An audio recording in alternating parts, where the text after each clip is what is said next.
Trump said he didn't like Exxon's skepticism during last week's meeting with U.S. oil leaders and suggested other companies are ready to move in.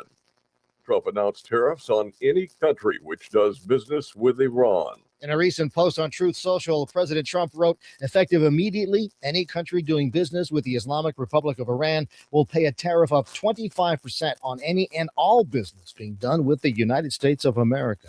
His order comes as violent anti-government protests in that country have continued over the ongoing economic crisis there. Trump is also reportedly reviewing military options if the regime kills more protesters. I'm Jim Roop. Former Special Counsel Jack Smith is set to testify publicly before the House Judiciary Committee next week about his investigations into President Trump. Chairman Jim Jordan made the announcement Monday, with the hearing coming after Smith sat for more than 8 hours during a closed-door deposition with the Republican-led committee in December.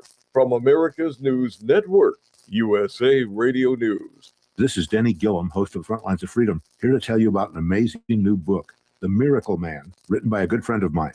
It's a remarkable, true account of faith, healing, and restoration in the face of impossible odds. Through a harrowing series of events and miraculous answers to prayer, Bill receives a donor's heart with only hours left to live. His rapid recovery and return to normal life is a story that shows God's power to heal and his faithfulness in answering prayers. The Miracle Man is available online through Amazon, Barnes & Noble, and other booksellers. Lisa Wolf here to tell you about our newest website for old-time radio lovers. It's 100radioshows.com. At this site, there are 5 old-time radio shows waiting for you to download free as our gift to you. And be sure to browse the additional 700 old-time radio shows available to you for 70% off by using the promo code RADIO at checkout. This is a limited-time offer, so log on to 100radioshows.com. That's 100radioshows.com. News reports on the Lou Information Station are presented by Brown and Crouppen. 222-2222. 222-2222. Listen up, fellow timeshare owners. If you're a timeshare owner and you want out at all costs, you're done. Frustrated, tired of wasting money, you don't use the darn thing. Get out now. Hire the best Bulldog timeshare cancellation team in the business. Their in-house legal team, headed by a timeshare cancellation lawyer, can help you fight the biggest and baddest companies out there that sell timeshare. At some point, you were using your timeshare, but now you're not, and you're tired of wasting money. Before you go to the poorhouse, call right now and learn how you can stop the maintenance fees and put more money back in your pocket. Their services cost you a lot less than you think, and you'll save a lot of money over time. Call the Timeshare Exit Hotline now. It's a free consultation. 800-824-5131. 800-824-5131. 800-824-5131. 824-5131. Joined now by the boss, Dave Green. Dave, we're building something pretty special here, but running a growing media company takes more than great content. Tell us why you chose Home Bank for your business banking. For us, it's all about relationships. With Home Bank, we're not just an account number. We know the people there, and they know us, our goals, and where we're headed. That personal connection makes all the difference. Greener, when you say relationships, what does that really look like? They not only know my name, Cam, they know our business. And when I need something, whether it's a phone call or a text, weekday or weekend, morning or night, I get a response from someone I know and help with whatever I need. That's huge. And for a business like ours, you need a bank that can move at the pace you're moving. Exactly. We're in a fast-changing media world, and Home Bank has been a steady partner through it all. Home Bank is a team behind our team. Visit myhomebank.bank or call 855-577-2001. Home Bank, member FDIC, more than a bank, they're your business partner.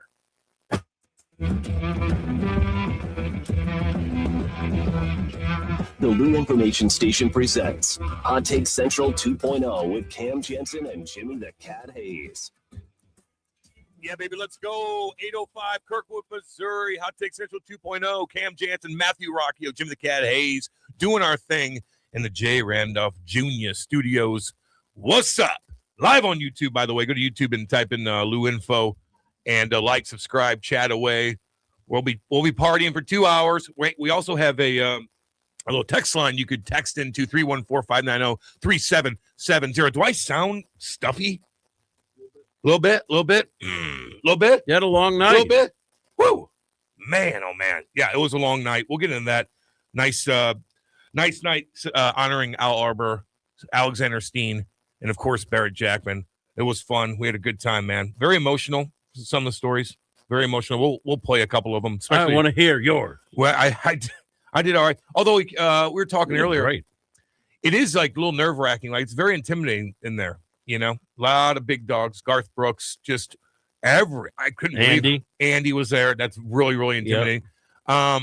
But waiting to knowing that you're going to have to give a speech in front of everybody, like it's always on your mind. But it wasn't a speech. It was. You had to kind of express your gratitude and emotion, Yeah, and you yeah, did it. Yeah. I thought you did it beautifully. Yeah. A couple of laughs. Yes. You know, a little Cam mixed in there. I thought you did a great job. Quick and not too long, not drawn out, a little different. So, but it's always on your mind. You know what I mean? You want to do a good job. You're a natural. You want to represent him well, and but yeah, that was a fun night. It really was. Really, really cool. There's so many people in there. I was sitting next to Cujo. Who else was right there? Dougie Waite. I mean, you go down the list. I mean, there are so many different guys going up there just telling stories. It was awesome. They put on a good event. MAC downtown, really nice. God dang. And emotional, too. Very right? emotional. Yeah. Holy really got emotional. And he usually doesn't. You know how he is, man. But it got him last night. It really did. And, like I was saying earlier with Vic, like those two are legit best friends. And they have been for a long, long, long, long time. And they've been through a lot of different things together, on and off the ice. And, you're listening last night, and you're thinking like Holy was kind of putting everything together. And then he got emotional because I think he's thinking, like, I hate seeing you like this. You're 130 pounds. Although Chaser is putting on weight. I think he's in remission, but he's got to get like spinal taps still and stuff like that just to check and see if you're okay. Like it's just a brutal process. He is a tough 3 years down, 3 years in it. He is a tough dude, though. Yeah. Oh yeah. I don't know how he has the energy to be around. It's amazing. Where's you out, walk, talking, doing little things like that? Look, he's everywhere. I'm not as close to it as you. I can tell you this from just my perspective, watching what goes on. That guy must be an inspiration to a lot of people that are battling because he gets up every day. He's out there. He's fighting it every day on display for others. That's inspirational, man. And you know what? Even like even addicts, when they talk to people that haven't been through it, you don't get comforted. Even doctors, they're the worst. But if you have cancer and you see what this cat's doing every freaking day, I don't know. I don't. He's just running on fumes at all times, and he's put in these situations to perform and to, it's just, I don't get it. I don't get how he does it, but he's a warrior. And he does it intentionally, I think, to keep moving, but also to show other people you got to keep moving. I know. You got to keep moving. Don't sit down and let it happen. Fight. That's where I'm like, man, I don't know where I would be if I was in that situation. A lot of people just want to sit at home and hide. And that, it's got to be better. Although your body's you're wearing yourself out being in the mix like you are. But I bet it's better for you for treatment wise for your cancer. I just being around people, not thinking about it, not sitting there and just like sulking, and you're just like giving in, like take me. Yeah. No, be around. I'm still here. What's up? Let's go. You build your endorphins up. That's got to be good for you. Psychologically, I think there's stuff the body can do that we don't even control. Yeah. Yep. So I'm glad you were part of that. I heard what you said about Jack's. Great stuff. Yeah, it was good. And I meant it. You know what I mean? I really did. Good to see Osh last night. He looks good. He hasn't aged. God, I'm looking around. This does piss me off now I think about it. I'm looking around all these guys, even like Red Berenson, who's like 80 years old. They all look great. Everybody does. There's not too many guys that are overweight, or they all aged well. I like that. I know. That's crazy. That makes them. And then I look at myself and I'm like, oh. I tweeted because I don't know who it was. I think it was Peel tweeted out a picture of him and Garth. Garth. So I said, "Is that Cam?" Because I thought you put a black cowboy hat on you could look a little like Garth. Dude, I'll tell you this. I chirp Losey, but his style. He's got it going. Rock, because you appreciate this. Have you seen like Losey doing pictures of him and kind of his thing with his cowboy hat? Looks really good. He's got a cool gig, right? Cool style now. I think I might have to do. What is he? 6'3", 6'4"? Yeah, he's 6'5". 6'5". I think if you're 6'5", big dude, you can get pull away off. with Yeah, exactly. And I think it enhances his look. Yes. If you're 5'6", if you're me, you got a gut, you look a little like a rabbi. Don't throw a cowboy hat on. I don't know if I could pull that off. I don't know.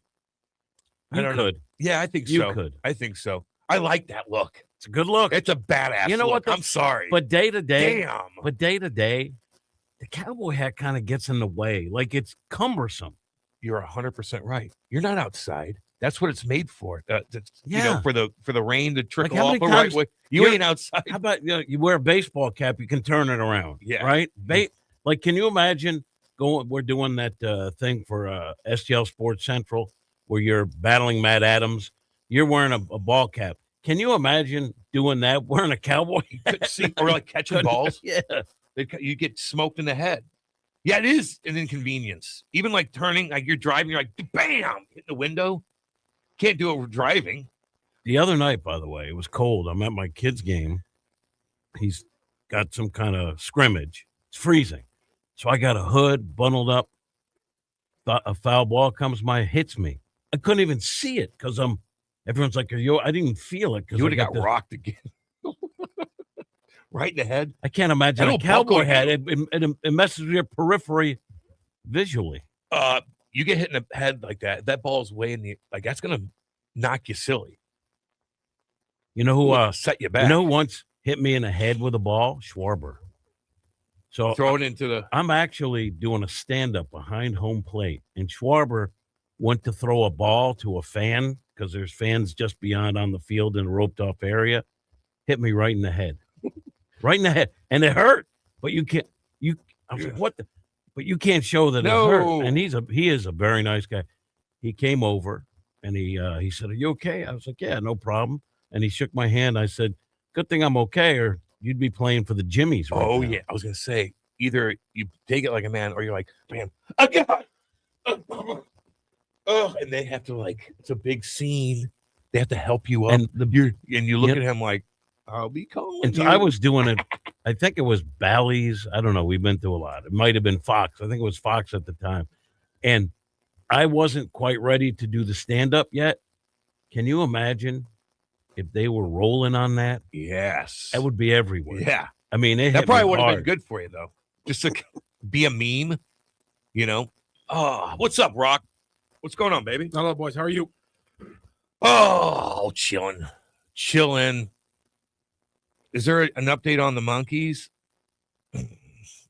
STL Monkey Watch? That would be Jim's topic. Yeah, because I'm a boomer. National news. He said, you only know it because you watch the local. It's been everywhere. National news. STL Monkey Watch. Still the biggest waste of my time. It's so weird. Couldn't care less. Oh, man. Brock's angry this morning. What's wrong with you? We were saying, he was telling Ryan, we're full of Hoosiers in Missouri. What area does he like? He don't like the East, the West, now the Midwest. Come on, Rock. Oh no, come on. What are you talking about? Oh man. Don't be full of hatred. Did you I'm watch? not full of hatred. I'm full of annoyance. Oh. What's annoying which you? every person is full of. I'm not. I don't get annoyed by people. No. People suck. Clip that off. We can all clip that off. We can all agree that people suck. All right. Let's just get through it. What happened? You want to go live in the mountain with? I woke up. Yeah. Did somebody cut you off today? Driving? No. People suck. I mean, I like people. Humans suck. There's people I like. Most humans suck. You think most do? Yeah. Dang. People are inconsiderate. Lack basic skills. What do you think the percentages of good people? We have to deal with them every day. Good people good people? Good people to 15%. annoying people. Oh yeah. It's higher than that. I think there's 15% actively good people. Wow. And then I think there's about 50% of people who don't care about anybody else in the world, and they're not actively bad people, but they're not actively good. Yeah, people. they might save your life, they might not. So 15. I think about scary. 50% is neutral, 15% is good, and we got about 35% who suck. Like suck. Yeah. Like step over you. Yeah, who are just actively step over you. stepping over bums. Get a job, bro. Get out here, Grouch. Grouch. That was a Dave Chappelle. Oh yeah. I could listen Bitch, to. I live in a trash can. I could listen. Bitch, I live in a trash can. So I could funny. listen to his Sesame Street. They got a drug addict on that street. Hey bird, I need some smack, bird. And the Count. Cookie. Cookies don't do that to people. Yeah, he is kind of a crackhead. The Cookie Monster's a crackhead. Well, Cookie Monster's on coke. Oh yeah. Snuffy is on Smack. Yeah, Snuffy's on smack. Heroin. He doesn't want to go to any street where there's 9-foot pigeons.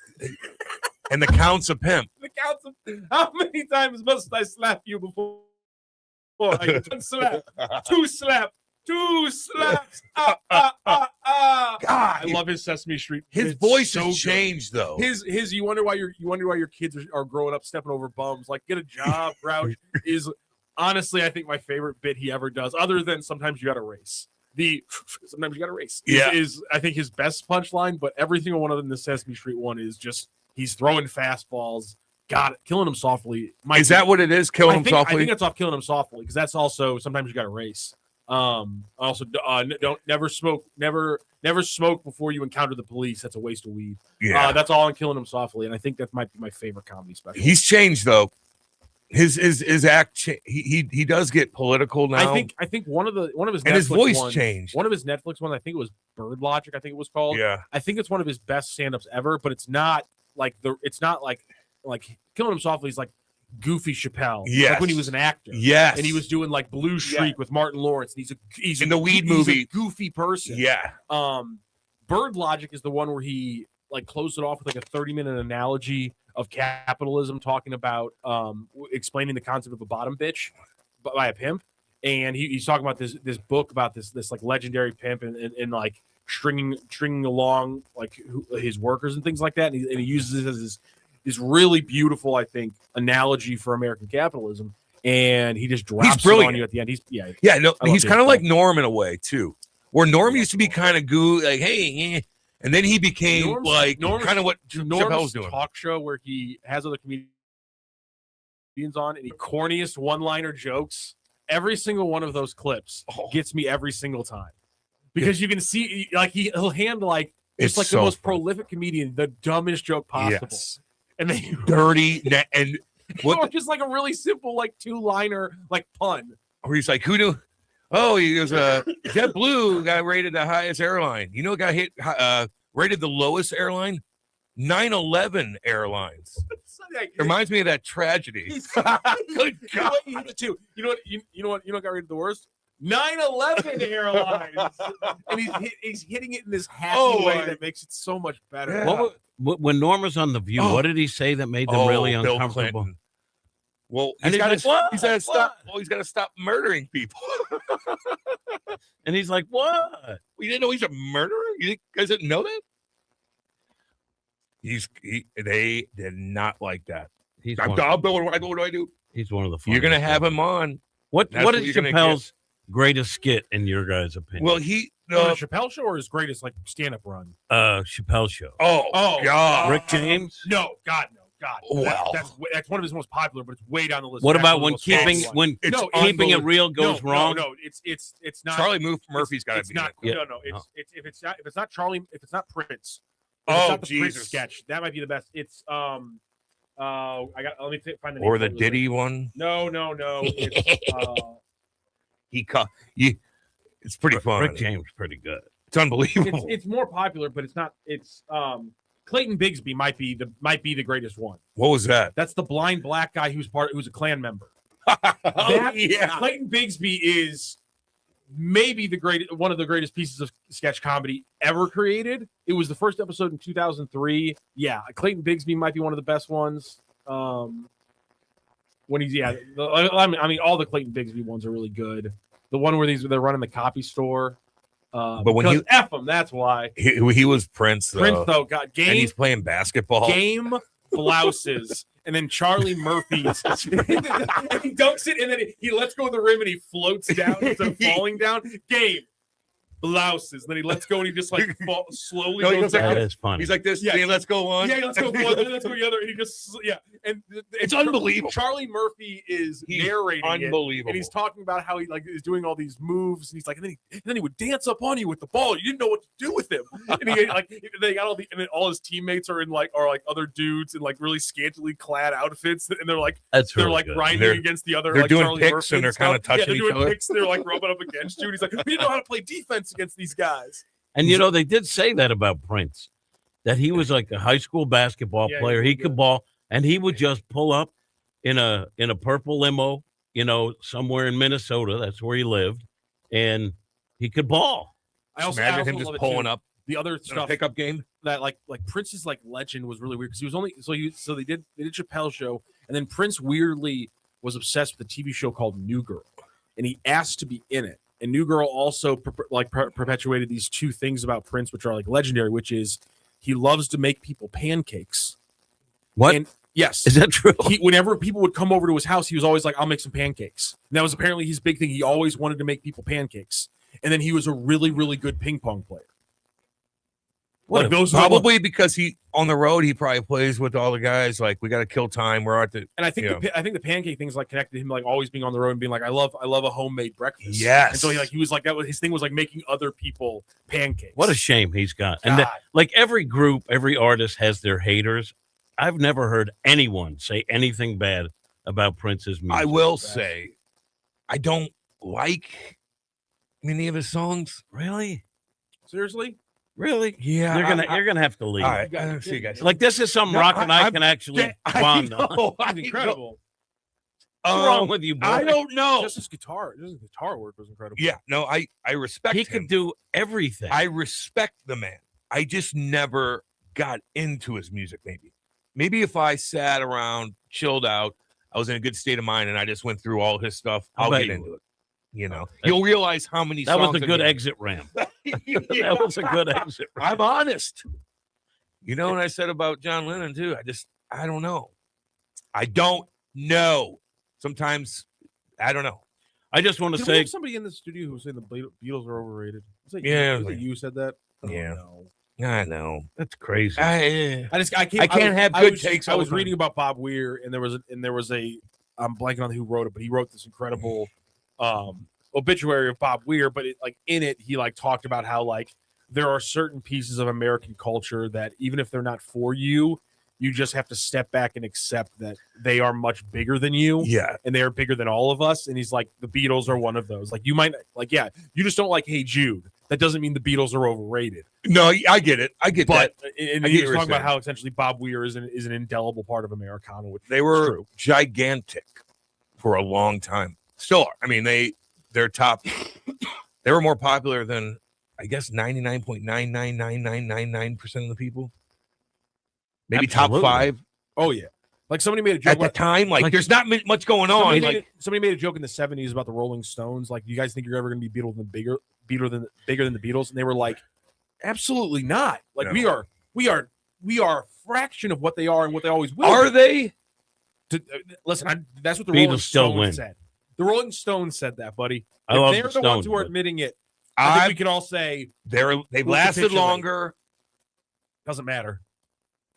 I don't know. Well, Yoko broke up the Beatles. Oh God. Lasting longer doesn't Oh. matter in that See case. that she ruins it.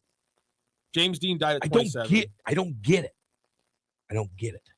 What is she doing? What Beatles What is song she that doing? people like don't you like? Let It Be, Long and Winding Road, like what? Guitar Gently Weeps because you hate Prince. No, I like that song actually.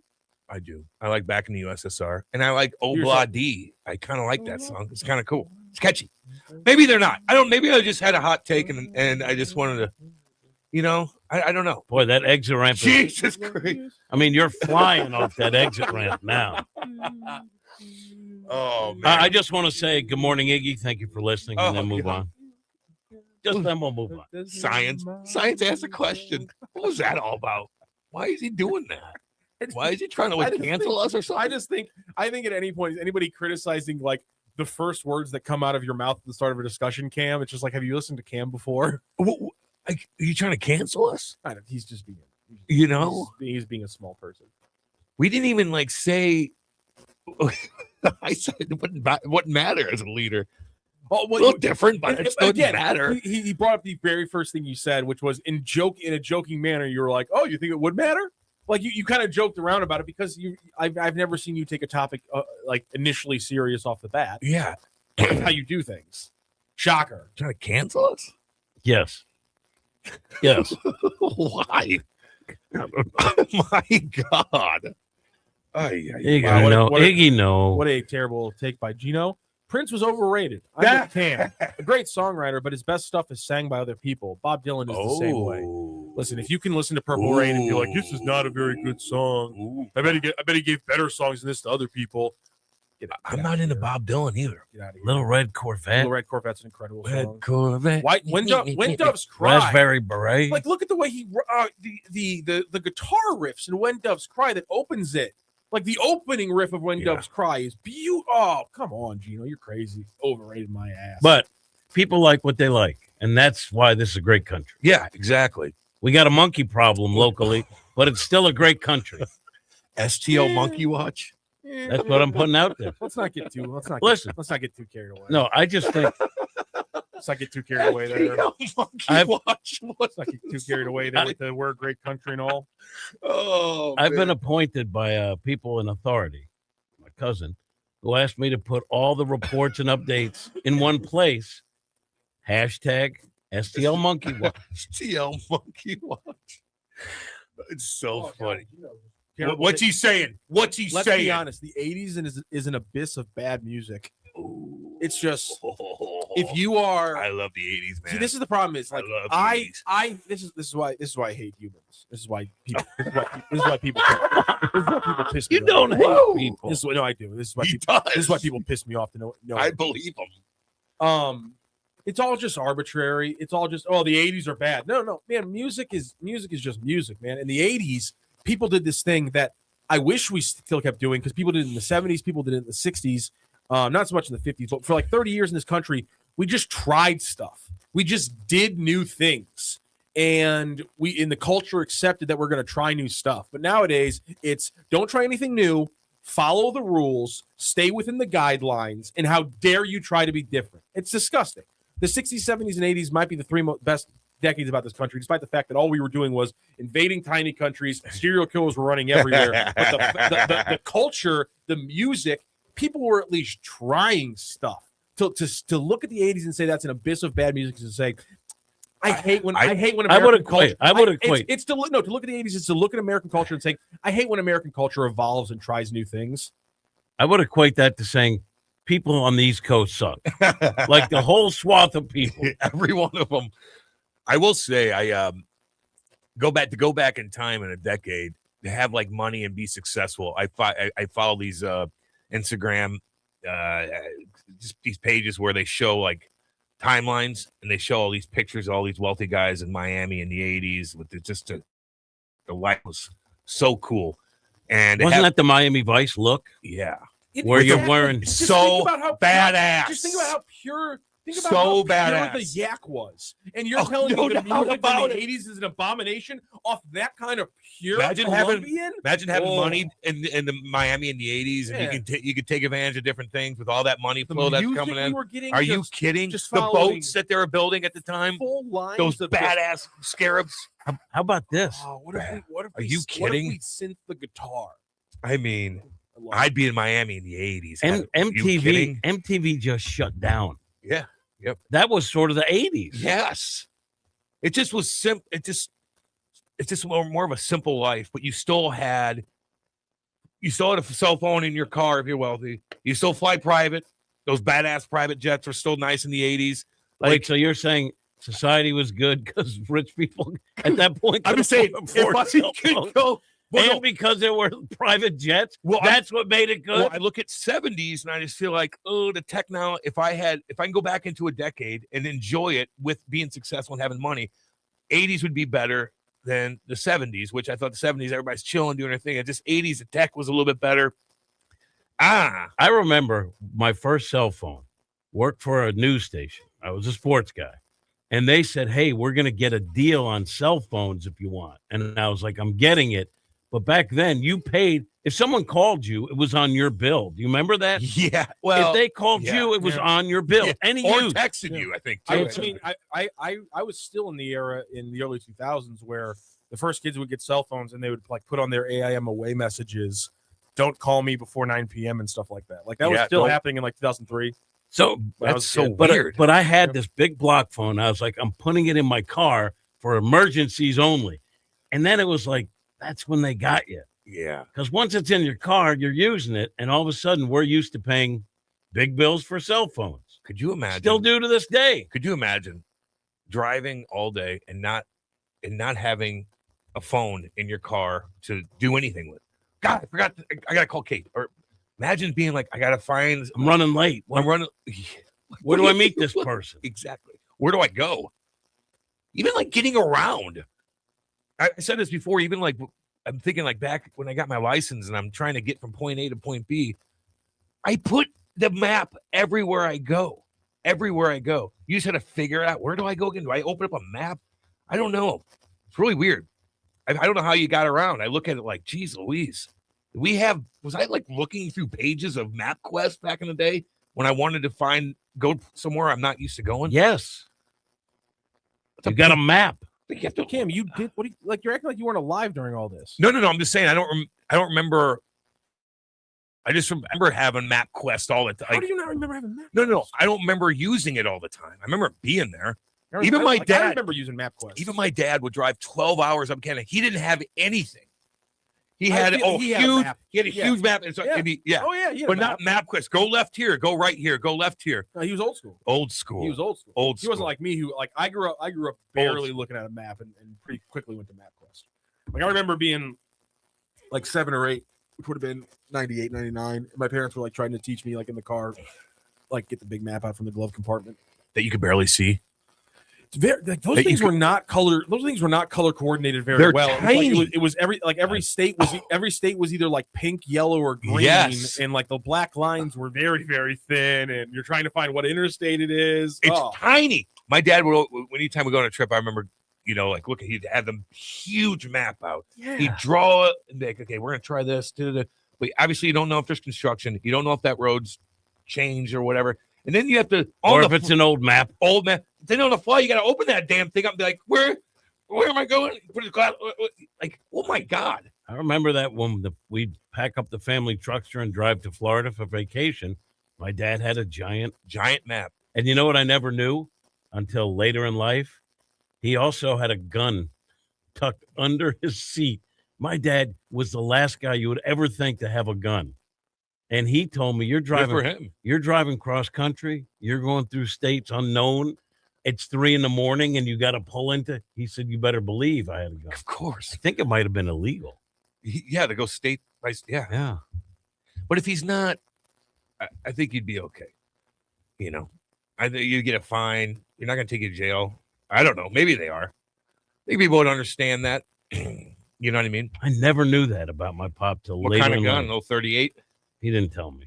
He didn't even probably know. Though it's a kind with bullets. Yeah. No. That 60s and 70s music was the best ever. And see, I hate people. Well, he sees this. Rock is having a 60s and 70s was the best ever. It's like he's like, yeah, we had Pink Floyd, we had Led Zeppelin. You also had disco. Like, and people hated That's true. disco. Yeah, you're right. 70s never had bad music. There was something in the air. You also had the stars were bright. Fernando. I hate that too. What an incredible. I tell you what, an incredible song right up there with Led Zeppelin and Pink Floyd. 100% right there, Gino. Good job. You also had a lot of great R&B. Great R&B. My God. Motown was still kicking. And it was in the 80s too. Motown, as it progresses to rap and things like that in the 80s, absolutely incredible. Yeah, because he's like, you went from Led Zeppelin and whatever to you went from Led Zeppelin and Black Sabbath to Cinderella and Poison. I don't care what you say. If you're gonna sit here and be like, yeah, American music's worse off because the existence of Poison. Go jump in a lake. Go jump in an absolute lake. He does. He's on lakes all the time, so you just could jump right off his boat. Fall off your boat then. Gee, no. Like, yeah, they're not Black Sabbath, but like, get out of here. Poison has some great songs. Yeah. Get out of What here. did they? What is their big hit? Because I never got into that. Poison. Talk dirty to me. Talk dirty to me. I never got into that. Not my thing. I got into some Motley Crue stuff. Cinderella's actually got some badass songs too. Yeah, he's got. Do you like Pink Floyd? God, I like yes. Pink Floyd. Pink Floyd, incredible. Awesome. That's like my top 5. I could jam out to that, baby. The deal, like maybe like 1 year not seeing all the promotions for El Monstero. Oh, you ever been to an El Monstero show? Yeah. I heard it's great. Fantastic. The consistency is just they're always here. Fantastic. Now, I don't like it when they did Celebration Day, then El Monstero. You know why? Because the lead singer, St. Louis guy, his voice got worn out. He's doing 2 bands, and Celebration Day is Led Zeppelin tribute. So he does that. Then he has to put on this huge production with Pink Floyd, and he kind of just got worn out. So they only do El Monstero now, I think. Right. Let the guy get paid. I agree. I get that. I just, his voice got voice got worn out. Twitter's down, it looks like. Oh, boy. That'll be a fun thing for everybody involved. Oh, boy.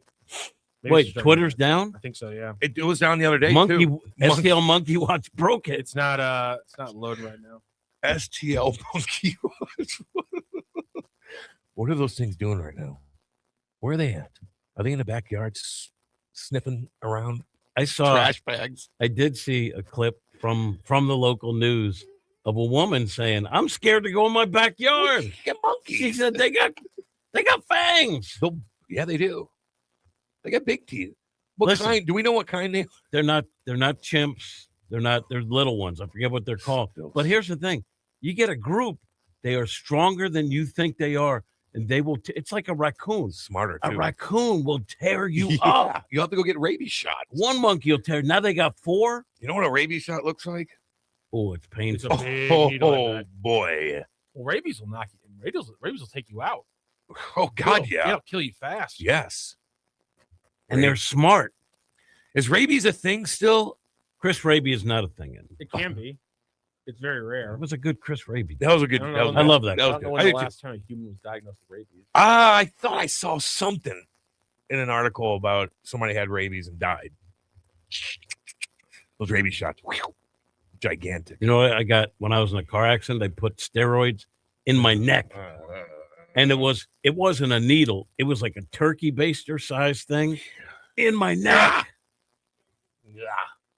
The worst thing I had to do. Well, one of them was when they had to stick that needle in your groin and like siphon it the whole way down. Oh God. And that's when I was like sober. Ugh. I don't want to get hurt ever again. I don't. Well, to be honest, with the next events we have for the Sports Sound with Matt Adams, we're hoping you do. Yeah, no doubt. What are we doing? Go-karts? Go-karts? Oh, God. No, and also an axe throw. Oh, Jesus. Keep thinking of that video. That girl just throws the axe and it ricochets right back and almost kills her. From 1960 to 2018, a total of 125 such cases were reported in the United States. 36 of them were attributed to dog bites suffered during international travel. And among the 89 infections acquired in the United States, 62 were attributed to bats. A rabies in a feral cat, part of a colony of 20 cats, was reported from Maryland in 2025. Oh, You ever had a bat in the house? Yeah. Wow, that's pretty impressive. The UK has not reported an infection of rabies in a human being since 1922. Damn. How they Good for they the got through the entire 2 wars with that? Wow. Pretty impressive. How'd you get the bat out? I got the same thing I did with a bird that came in, tennis racket. Tennis racket. Knocked it out. Threw and then another one I threw a blanket over it. And just scrambled it, threw it out. Tennis racket, though. Knocked that son-bitch right Full out. volley. Boom. Those things are knitted tight. Boom. Sit down. And then, I'm not messing with bats. No. Because they are. You ever see the big bats in carriers. South America No. that are gigantic? Oh, boy. monster bats. Hey, City Seafood was born from the legacy of Bob Seafood, a beloved St. Louis fish stand that began at the Del Mar Loop. As the man grew, so did the business, expanding into wholesale and moving to a larger space off of 170 and out, becoming a go-to for restaurants and seafood lovers alike. In 2022, when development plans closed Bob's doors, former VP Mike V partnered with entrepreneur Brad Burns to create City Seafood, blending decades of seafood expertise with fresh, modern approach. Today, we continue the tradition with premium seafood, online ordering, custom packages, and free local delivery. New name, same mission, the best seafood in the city with a smile. That's City Seafood. We'll be right back. This is Hot Take Central 2.0. This hour of content on the Lou Information Station is brought to you by Grandpa Pigeons, Johnny Mac's Sporting Goods, and Becky's Carpet and Tile Superstore. Hey, see that, kids? That's the St. Louis Arch, the gateway to the west. The Lou Information Station, where we'll always call it Highway 40 or Highway 40 if you're a boomer. St. Louis expression? Stream our content 24/7 at louinfo.com. The Lou Information Station. The choice of a lawyer is an important decision and should not be based solely on advertisements. At Brown and Crouppen, we get that after an accident, money's tight. That's why we offer so much for free. First call, free. First consultation, free. Stuck at home or in the hospital, we'll come to you for free. So call Brown and Crouppen, where we don't get paid unless you do. And your first consultation is free.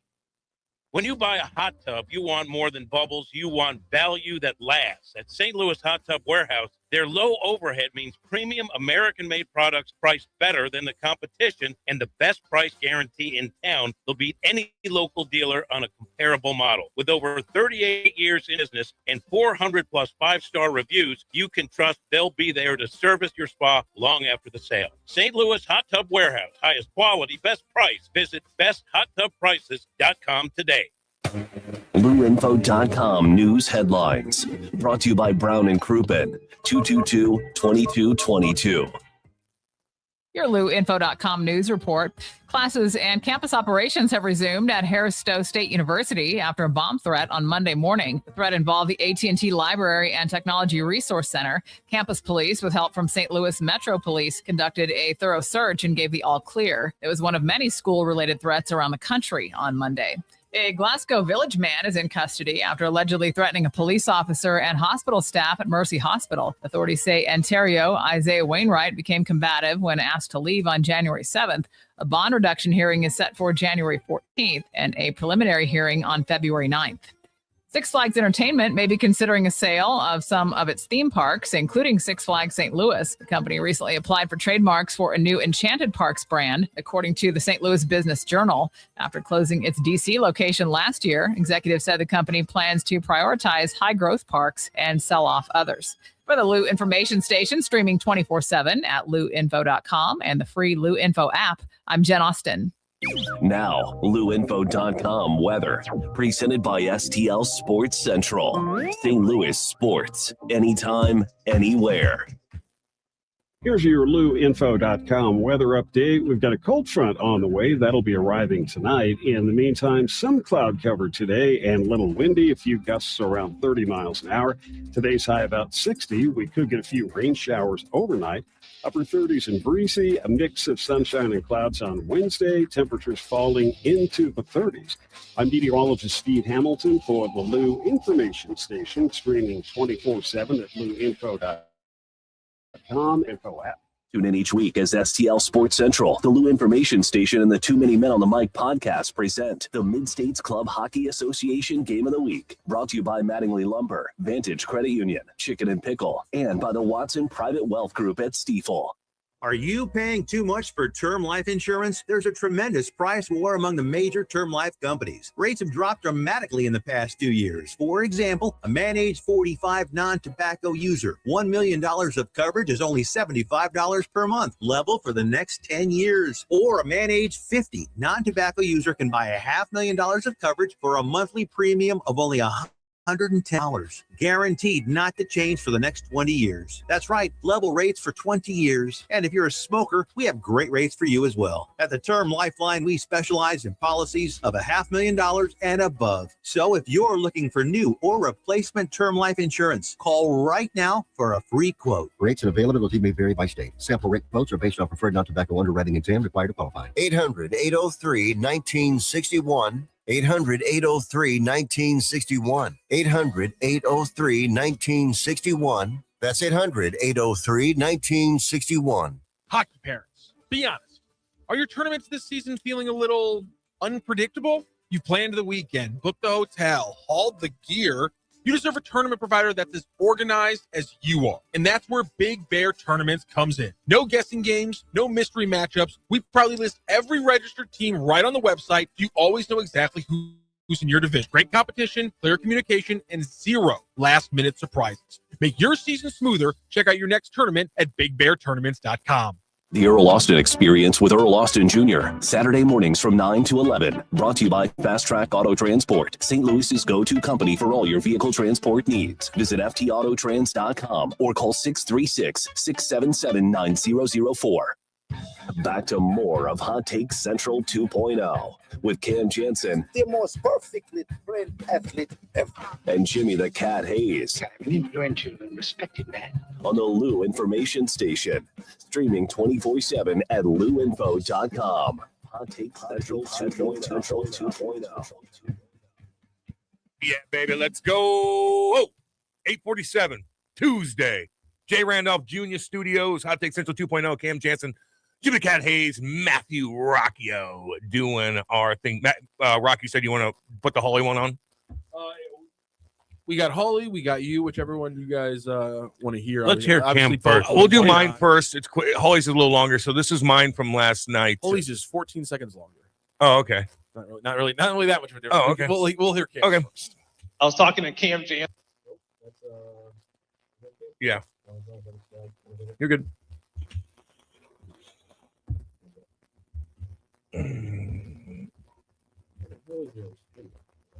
I was talking to Cam Janssen a little bit. Cam, what's a moment when you came into the league with the group you guys had that really kind of captured what he was as far as that father figure? First off, this is very intimidating, just so everybody knows. But if you want to challenge this table to a fight, then we're doing pretty good. Besides Andy, we had you had a lot on your plate when I first got traded here. You had a lot on your plate, man. We had a lot of young guys, Osh, Berge, Petro, all those guys. You did a damn good job. We needed you, man. Like, we needed you. And we looked up to you. And if we were too high, you brought us down. If we were too low, you pumped us up. You battled with us in practice. You took care of us on and off the ice. We appreciate that, man. We really, really do. Look at Osh, Stanley Cup winner. EJ, Stanley Cup winner. Petro, Stanley Cup winner. David Perron, Stanley Cup winner. That's because of you, man. That's because of your mentorship. Now I look at myself, I'm still a disaster. So you're 5 out of 6. 5 out of 6. 5 out of 6. You're working progress. So on. We love you, man. We needed you, and you deserve to be up there. We love you, Jax. Right on, buddy. Nice work. Great job, Cam. Nice work, Cam. Yeah. I like how you said you're still a work in progress. Cam Janssen, work in progress. And he got the shot at Andy. I like that. That was nice to play. Yeah. Good thing he sat next to me, yeah. And then, do we have it? Because they asked Andy to get up and speak, correct? Yeah, he did. Yeah, all right. But Holly did get him. You never really see him like Grab the this. tissues. Yeah, Grab I the mean, tissues. go ahead, homie. You know, when Twister and those guys, they came up, you know, to stay when we knew Twister's crying in the crowd. that they were going to be an integral part of our team. It was kind of like instant karma with Kelly and I, and we became extremely close friends. And it kills me now, but you talked about Susie and how she taught us what the St. Louis Blues was all about. But all of a sudden, I from out of nowhere, I became this guy in this St. Louis Blue scoring all these goals. And it could have went a myriad of ways. But without him, he taught me how I was supposed to act, all the things we were supposed to do away from the game, the way we treated our fans and the people and the community and whatever it was, you know, he was my guiding light that way. And so I've never told him that, but I think he knows. And, you know, you asked Curtis about what you think, and when you think about Kelly Chase, and it's the love of the St. Louis Blues and the city of St. Louis, and that sums it up right there. I mean, you know, do you think they're going to put his retired Chasers jersey eventually? I would hope. Why wouldn't you? I don't know.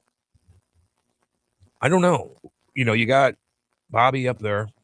You got Gassoff up there. You know, they didn't dominate on a score sheet or anything like that, but they had I mean, Bobby Plager had a monster role in this town for a long time. He's done a little bit of everything. So I don't know. Chaser, to me, was like a Blue by definition. Yeah. Okay? Yeah. Outside of that, which I would think would put him in the conversation, it's what he's done in the fight against cancer, which has touched everybody, right? I think it's a no-brainer. Yeah, and like his footprint on this town, you know, I don't know. I mean, outside of his battle, yeah, he was, right, a definitive Blue. And then raising awareness, inspiring people. Gateway Locomotives back in the 90s, the Gateway Locomotives was like the coolest thing ever, you know, kind of like what Pujols Foundation does. But they had a hockey team. I mean, he raised so much money and stuff like that. But to hear Holly get emotional, geez, you know, I don't know, put him right next to Holly up there. Why not? I would. I don't know. I'm with it. You think anybody's gonna be like, how dare you do that? And that guy too, like, not that this has anything to do with whether or not his jersey hangs. Like, he is a Hall of Fame chirper. Oh my God. So being on flights for a few years with him, when he went after you, and I like to think I'm pretty good at getting. Yes. Okay. It was almost like just I'm gonna fire a couple shots, but I know I'm gonna get overwhelmed, and at some point I'm turtling. Foolish. I know. Yeah. Foolish, dude. He's smart. And funny. He's a smart guy. And funny. Yes. No need to step into the dojo at that point. No, man. Like he'll get you. I always, I go. I got to go. Yeah. Well, I was forced into it.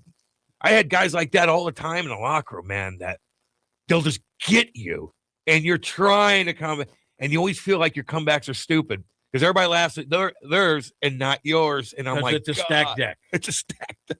But then you learn. Then you get better at it. Then you get better. Now I'm more confident. Now you're the guy doing it. And you also get more relaxed. Like you understand it's not personal. Exactly. You're cool, calm. So you're easier to, you're freer to. There's respond. a way about it. Yeah. But I remember just playing with these guys, man, like at a young age, I was always like the youngest guy on these teams. And like the older guys, they're just so far ahead when it comes to that. But you learn chirping, man, because I did get pissy at the beginning.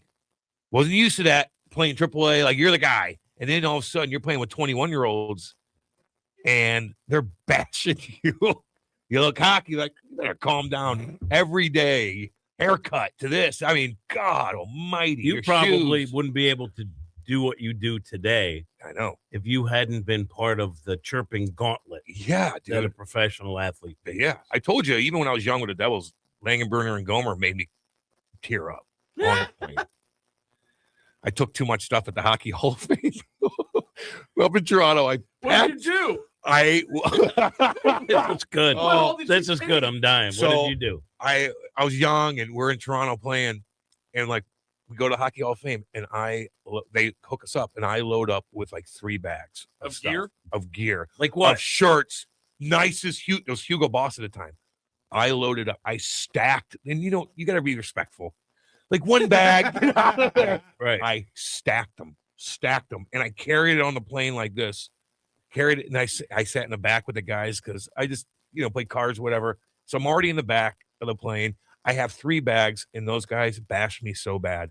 And they told me to go up and tell Zach Parisi to come down back there and sit, and I had to go up and sit with the rookies. And I was, like, crying. Little things like that, just because I stacked a bag full of gear. You still have any of that gear? Oh, I gave that away. I'd come home for Christmas with loads of stuff like that. For your boys. Jerseys, sticks. Well, that's nice. Oh, man. And I look at that now, and I'm like, God, I should have kept a lot of that. Oh. I remember going to my cousin's house the other day, and I just look in his closet. I'm like, holy cow. And now when we need something from you, I got nothing. You got to go get it from somebody because you gave it all away. I gave it all away. You're a good man. Oh, man. See, oh, man. I don't even think Rock can hate you as a human being because you're a good man. You're a good man. Rock. I told you, Am I in the 15%? He's in the 15%. I can't remember if I like humans or hate people or the other way around. Either way, yeah, you're good people. You're fine. Thank you. You're in it. I appreciate that. I appreciate that. Yeah, but pretty cool night last night. Kim, God, am I struggling Kim, today. you're one of the most accepting people I've ever met in my entire life. Define that. Accepting? Yeah. Like, you might not get it, but you just kind of let people roll. Oh, yeah, all right. I can do that. Like, what he's implying is you're sitting next to a Jewish man. How dare you? I let people roll. Oh. Rock's got a weird look on his face right now. Oh, man. Did you watch that game last night? We'll go to break, but did you watch that game last night? How's Grant doing? I mean, he denied, but I called the score perfectly. Didn't we say that? He was like that. No, it's not going to be that bad. It was actually worse. Got their ass kicked. We called that. I think he'll be fine, but he's got to get through a little bit of, he had hope. They had never lost on Monday Night Football before. And he also said that they're talking to Rodgers about possibly coming back next year. I don't think that's happening now. Is Tomlin coming back? That's a good question.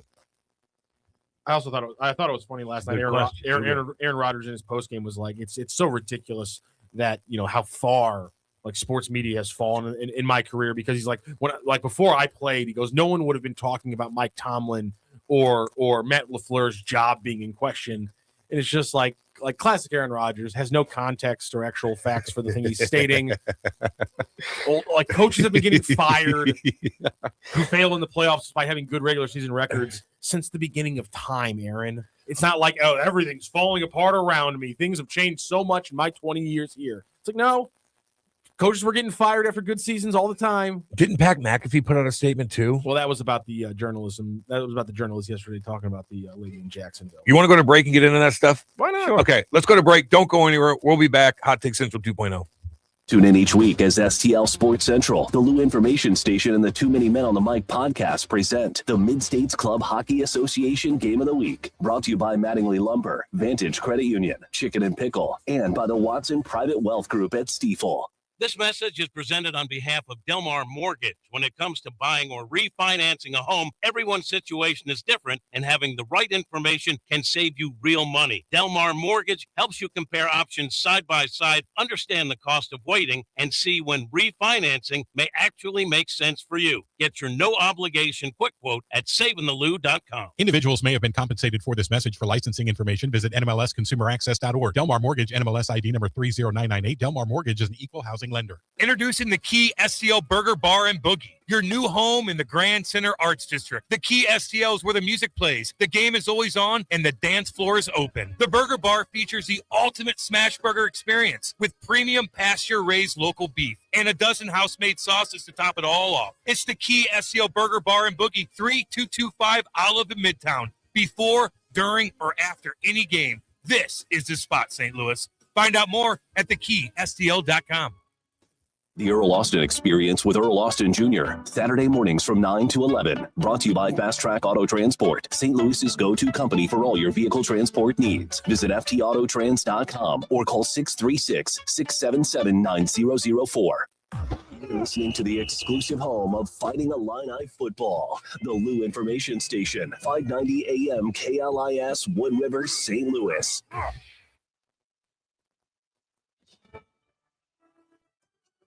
USA Radio News. I'm John Summers. Senators are questioning the value of a criminal investigation of the Department of Justice into the Federal Reserve. The DOJ is looking into Federal Reserve Chair Jerome Powell to see if he lied about the $2.5 billion renovation plan of the Fed's headquarters in Washington. Republican Senator Roger Marshall suggests that President Trump may be trolling Powell and that there are other issues that he should be focused on. Fellow GOP Senator Tom Tillis said that the independence and credibility of the Department of Justice are now in question. The president told NBC News Sunday that Powell's not very good at the Fed and not very good at building buildings. I'm Chris Carragio. The Supreme Court wades into landmark cases involving transgender athlete bans today. The justices will hear two cases, one out of Idaho, the other from West Virginia, challenging whether states can ban transgender girls from participating in girls' and women's sports. And it's not anti-anyone. It is pro-women. It is pro-fairness. It is pro-safety. And this is not about politics today. That's Utah's Attorney General Derek Brown. He's one of several Republican attorneys general in D.C. to support the two states and protect the ban. The decisions on those cases will impact similar bans already enacted in about half of the U.S. I'm Tammy Trujillo. Minnesota and Illinois are both suing the Trump administration over ongoing immigration enforcement in what leaders say is unconstitutional grounds and terrorizing communities. The separate lawsuits filed Monday come after the administration surged enforcement activity in Chicago and Minneapolis, the latter where an ICE agent fatally shot a woman last week. Both states are asking for a court injunction to stop the ongoing immigration operations. Both lawsuits argue their 10th Amendment rights are being violated, taking away states' rights.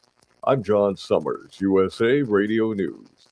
Commerce moves fast. Your business should too. If you're not on the first page of search results, you're losing customers. Out of sight, out of mind is true. Don't let that be you. iLocal.net has helped local businesses dominate search results since 2009. For a limited time, iLocal.net is offering a free website analysis to improve the online presence of your business. Local business owners across the U.S. turn to iLocal.net to improve their search engine rankings. Search engines are constantly changing their algorithms. You need the professionals who know how to use those changes to benefit your business. Don't hope for new customers. Get found and be chosen. Call 888-699-2407 for your free website analysis. Don't wait. Call 888-699-2407. That's 888-699-2407 for your free website analysis. Call 888-699-2407. We interrupt this program for an on-the-spot news report. News reports on the Lou Information Station are presented by Brown and Crouppen. 222-2222. Hey, St. Louis, looking for high-flying action and electric energy? Grab your crew, hit the road, and experience a Grizzlies game night in Memphis. An unmatched atmosphere and star-studded NBA matchups are waiting for you just down the road on I-55. There's nothing like Grizz game energy, and there's nothing like being here with 19,000 new Grizz Nation friends at FedEx Forum. Dive into the action. Follow the Grizzlies on social media and visit grizzlies.com/tickets to grab your seats today. That's grizzlies.com/tickets. When it's time to bring the energy, don't fake it. Fuel it. Drink Thunder is the all-natural, plant-based, fruit-based pre-workout drink that gives you real results without the junk. No sugar, no crash, just clean energy, powered by nature, and loaded with vitamins, minerals, and antioxidants to help you perform at your best. Go to drinkthunder.com and grab your favorite flavor: orange mango, blackberry lemonade, or strawberry cream. Drink Thunder, the clean way to power your workout. drinkthunder.com. The choice of a lawyer is an important decision and should not be based solely on advertisements. Not sure how to get a lawyer after an accident? Call Brown and Crouppen. We'll walk you through it. Worried it'll cost too much? Here's a fact. At Brown and Crouppen, you pay nothing up front, and we never get paid unless you do.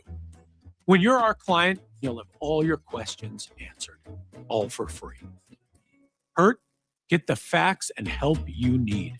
Call Brown and Crouppen now.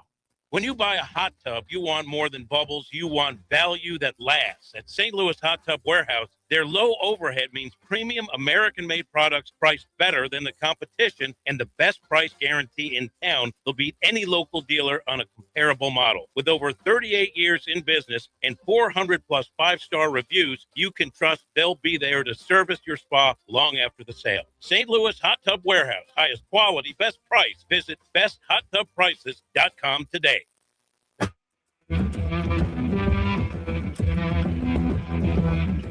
The Lou Information Station presents Hot Take Central 2.0 with Cam Janssen and Jimmy the Cat Hayes. Yeah, baby, 905 Kirkland, Missouri. Jay Randolph Jr. Studios. Hot Take Central 2.0. Cam Janssen, Jimmy the Cat Hayes, Brody Herman, Matthew Rocchio. We're doing our thing live on YouTube. Go to YouTube, go to Lou Info, like, subscribe. We do got a caller. Adam, is it Adam? Hi, Brody. Does he have a Cardinals question? Adam, what's up, baby? Tell Jim the Cat Hayes I went to the gym and went 10 for 10 on free throws this morning. So Ooh, very nice. When you're ready, gotcha. Now, but more of a question for the cat, and you guys can weigh in too. Just for the record, I'm a former rights holder. That's not right. current, not currently. Not anymore. But okay, so I love what Bloom is doing with the pitching because that's your foundation, right? That's your ground establishment, and without pitching always travels. But so kind of like investing to me is we have this load of pitching coming in. Great, all for it, and hopefully it can work. But are you worried about the diversification of the portfolio with the no bats yet? Or are we looking to get into that? I don't know. So, because we got to have somebody who can bop one when we need to, and we have a couple, but I mean, it's not like we're just crazy up and down the order. So anyway, just me. All right. I thank you for the call. I think they're going to get a bat. I don't know who it's going to be. I don't know.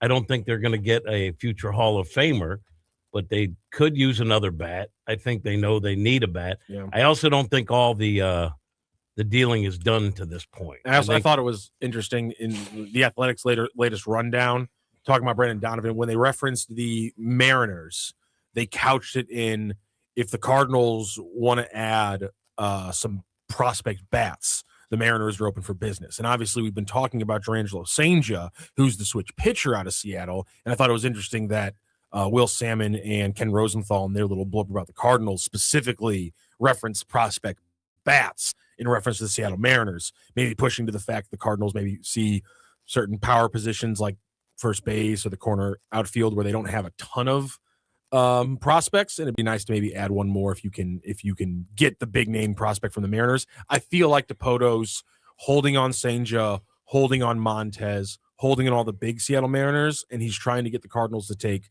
two bats for Donnie, right? And they're like, yeah, let's get the big bat. Montez is the guy who's a monster. Yes. He's 6'5", left-handed hitting, corner infielder or corner outfielder, either left field or right field. Yeah, 6'5", 220 already at like 22 years old. Yeah, monster. But I don't know. Lefty bat. Yes. They could use a righty bat. Problem is, but we don't know who's coming and going. There's no exactly. Also, there's an epidemic in baseball right now where every outfielder seems to be a damn lefty. Yes. Like every outfielder I see, lefty. Every prospect outfielder, lefty. Every free agent outfielder, lefty. Yeah. Where in God's name are the righties? I'm with you. I'm with you. And I think though we're just not seeing exactly what the moves are yet. I don't think they know yet. And again, now, look, they're not talking about going after whoever the free agent is out there. Here's Bader, right? You know what? Oh no, but they're not going to spend $10 million on him. Bader would be a Cardinal if not for that $10 million price. Right. If they could get him for 4, 5, 6, 7 kids like to say, maybe they would, because he is kind of a good fit, and that guy does play defense like nobody's business. But they need a bat, Wow, you have seen the. It's Dinner Wombat in the chat. Adam, you are as delusional as the simp. Have you seen the rotation? It's going to be the worst in baseball by far, along with the bullpen and no star power. This is a 60-win team. I think they'll win a little I don't more think than Adam was talking about investing. The Jarrett Wombat. Let's find a number that you're comfortable with, and let's put a little cash money on the Cardinals win total. I'll give you 68 on the over under. You can have under 68.5. I'll take over 68.5. We can do a little C note here. Put your money where your mouth is. I like that, Rock. Yeah. And the truth is, Adam wasn't talking about this season. He used the word investing. Exactly. Okay, which means not for this season, but for look on our podcast, Cardinal Territory. Lance Lynn calls it a complete teardown. Okay, he's honest about GG it. says he's in, by the way. Good. We Good. sanction this over under 68.5. Wombat did. Wombat, you get 68. You get under 68.5. I get the over 68.5, and we're doing a C note. How about? I was gonna. I put out C note. I'm not gonna back off it. I'll put out a C note. I would have said, if you win, you can come in for a segment. If we win, bring us breakfast. But a C note's fine. C note. Degenerate Wombat says he's in, and I'm in a deal. 68.5. There it is. 68 seems low, really low. Oh my God, that's right. Yeah. I mean, how many teams last year had under 68 wins? Let me look. You have to be really bad, right? close to historically bad. So, Wombat. I don't know about that one. Last homie. year we had 78, maybe. the Rockies, who won 43 games. Wow. The Nationals won 66. Okay. And the Chicago White Sox won 60. So there were 3 teams below that threshold this past And the Cardinals won. Cardinals won 78. 74, 78? 78. Rocky, 78. Okay, so And here's the thing: no one was talking about the rotation this year, because what the Cardinals have done, and I think it's prudent if you're admitting it's a reset, rebuild, tear down, whatever you want to call it, is they're stockpiling young arms with upside, because not all of them are going to pan out. Right, There's going to be exactly. injuries, so they're stockpiling a bunch, because young pitching with talent that's controllable is the best currency to have in baseball. Right. So they're stockpiling a lot. That doesn't mean they're going to be good this year. I think they'll be better than 68 plus wins. Yeah. So, yeah, take that. 68. There you go. Rock jumped on that quick. I feel great about that. What the Yeah, Mariners Rock have. could be a good gambler. I think I might have just gotten like 5 or 6 more wins, 5 or 6 less wins than like the Pacoda or like the DK. Actually, You should have said a Gino. I couldn't. Yeah, I mean, there is a chance that That's a Gino.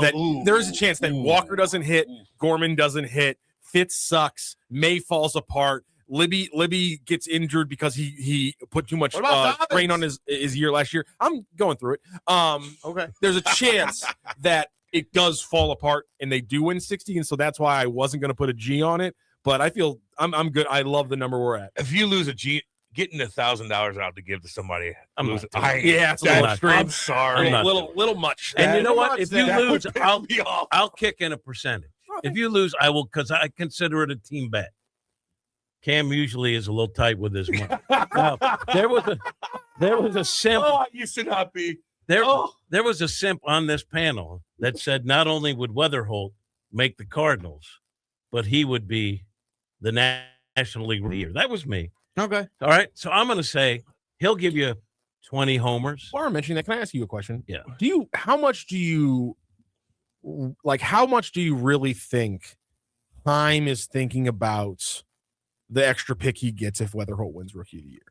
Do you think that's an actual thought thing that he actually cares about?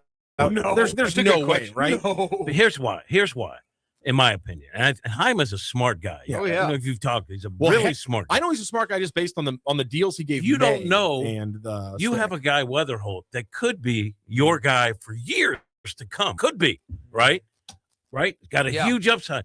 You're not going to force a guy or do anything that could diminish what he's capable. You're not going to force. If No. it's not working, I think he'll earn a spot, and I think he'll be really good. And I don't think any kind of pick has any. like I'm just saying, if like we went into Heim's brain and it's late March and he's putting together the pro con list to have JJ Weatherholt on the Cardinals opening day roster, do you think that the draft pick even crosses his mind in that decision? No. You know what I think does? And I think a lot of fans think it should. And I just think that's one of those discrepancies between reality and fandom that we kind of have to just hit on. I think that one thing they are thinking about is, regardless of what moves they make the rest of the way, we need to give fans something to be excited about, because they're not going to show up. Now, if they're not great, I'm not talking about 68 wins. If they're not great, I'm not saying they're going to contend, but you have a young guy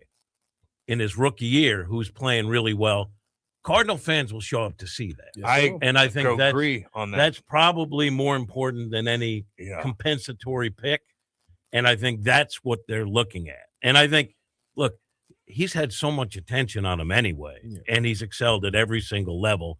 I think he's more than capable to handle whatever pressure might come along. You say he's going to get 20 this year? Or more. What or more? Ooh. In the You major bet on leagues that? we're talking about, Jim. 20 or more. If you got double or 2-1 odds. Yeah, I'm not betting it. Yeah. No. But I No did way. say he'd win National League Rookie of the Year. And you got to have some numbers to win that. So 20 doesn't seem no, 20 doesn't seem crazy. no, it's not crazy. Is he a big But- guy? No. No. No, but you But don't, in but, baseball, you don't have to No, be big. no, I was gonna no say, doubt, yeah. like yesterday, he was like, oh God bless America, I'm blanking on the name of the Cardinal. Who the Cardinal middle infielder, 6'4", Tommy Hurt. Tommy Hurt's built like you'd build a baseball player out of a lab, but he's going to get 100 RBI and maybe hit like what 18 home runs. He's never going to be a big power guy. At the same time, look at Jordan Walker, guys. He's not a big power guy yet, and he looks like he'd be the most moonshot candidate in the world. And then you look at a guy like Jed Jerko, who will get you 24 home runs and have 49 RBIs. Who's the smallest guy to hit the longest home runs? The Astros second base. Oh, Jose Altuve. Yeah. I was going to say he's tiny. Relative to power, is Ichiro more power than Jose Altuve? I would say Altuve. Okay. Because he hits bombs. Oh, Yeah. yeah. He's getting older now, but he's had some monster years. I mean, when he first He's tiny. People always talk about Ichiro that he could have hit for more power, but Yeah. he didn't. right. And that's why I was throwing him out. 'Cause He was a tiny guy. And he was a guy who had bat command. It's He different had than like being 5 a or 6 200 hit seasons. Yeah. Insane. monster. How big was Griffey? Ken Griffey Jr. Oh, he was a big boy. 6'4". Big boy. Oh, I mean, built in a lab kind of guy. Yep. Mel Ott also 5'9", and then all the home. How about the greatest ever, Hack Wilson? There you go. Hack Wilson was like, this is back in the day when my kid would point out, they're all furniture salesmen. Hack Wilson, I think, still leads the National League with 190 yard. I think that guy was 5'6". My apologies to Ichiro Suzuki. 10 straight seasons to open his Major League Baseball career with 200 hits. There you go. It's amazing. Pretty good. God almighty. I mean, Willie Mays was only 5'10". People don't realize, like, who was the guy that Goose Gossage. So I grew up watching the Yankees a lot. Your dad So did my dad. too. Yeah, of course. And I remember Goose Gossage, who, by the way, replaced Sparky Lyle, Yes. who won a Cy Young. In 1977, yeah. And they bring in Goose Gossage, who threw what looked to be 200 miles an hour. I mean, you could see the ball sizzle out of his hand. And I always thought, that guy's huge. Yeah. And he's not. He's like 6 foot. There you go. Like baseball players generally, some of them like Trout, big guy, Walker, big guy. But some of them aren't. Donovan's not. Donovan, little guy. Little guy. I just wonder now, is there another deal with Boston to be made? Oh, isn't there Arenado going to Boston because he just lost Bregman to Chicago? I don't know. We'll And see. the guys on my podcast believe it'll be Arenado, because I would look, if I'm a team that needs a place to get Donovan's bat in there, knowing I could still move him around, I'd be fine with him at third base. I'd be fine with him at third base for the Cardinals. I wouldn't do that with a guy like Weatherholt because he's young and I don't want to mess with him. I'd make sure he's at second base. That seems to be the most comfortable position. There you go. Now, we were talking about switch topics. The Aaron Rodgers criticizing the media, and then it brought back the whole thing with the woman at the Jaguars. Yes. Game. And who was it that just came out? Because we referenced it before the break. McAfee. Yeah, McAfee came out and kind of what did he? It kind of excoriated old school media for being cranky because we're. Should we read it? Yeah, I'll pull it up. Yeah, please read it. I'm not surprised Pat McAfee would be cranky at old media. What happened?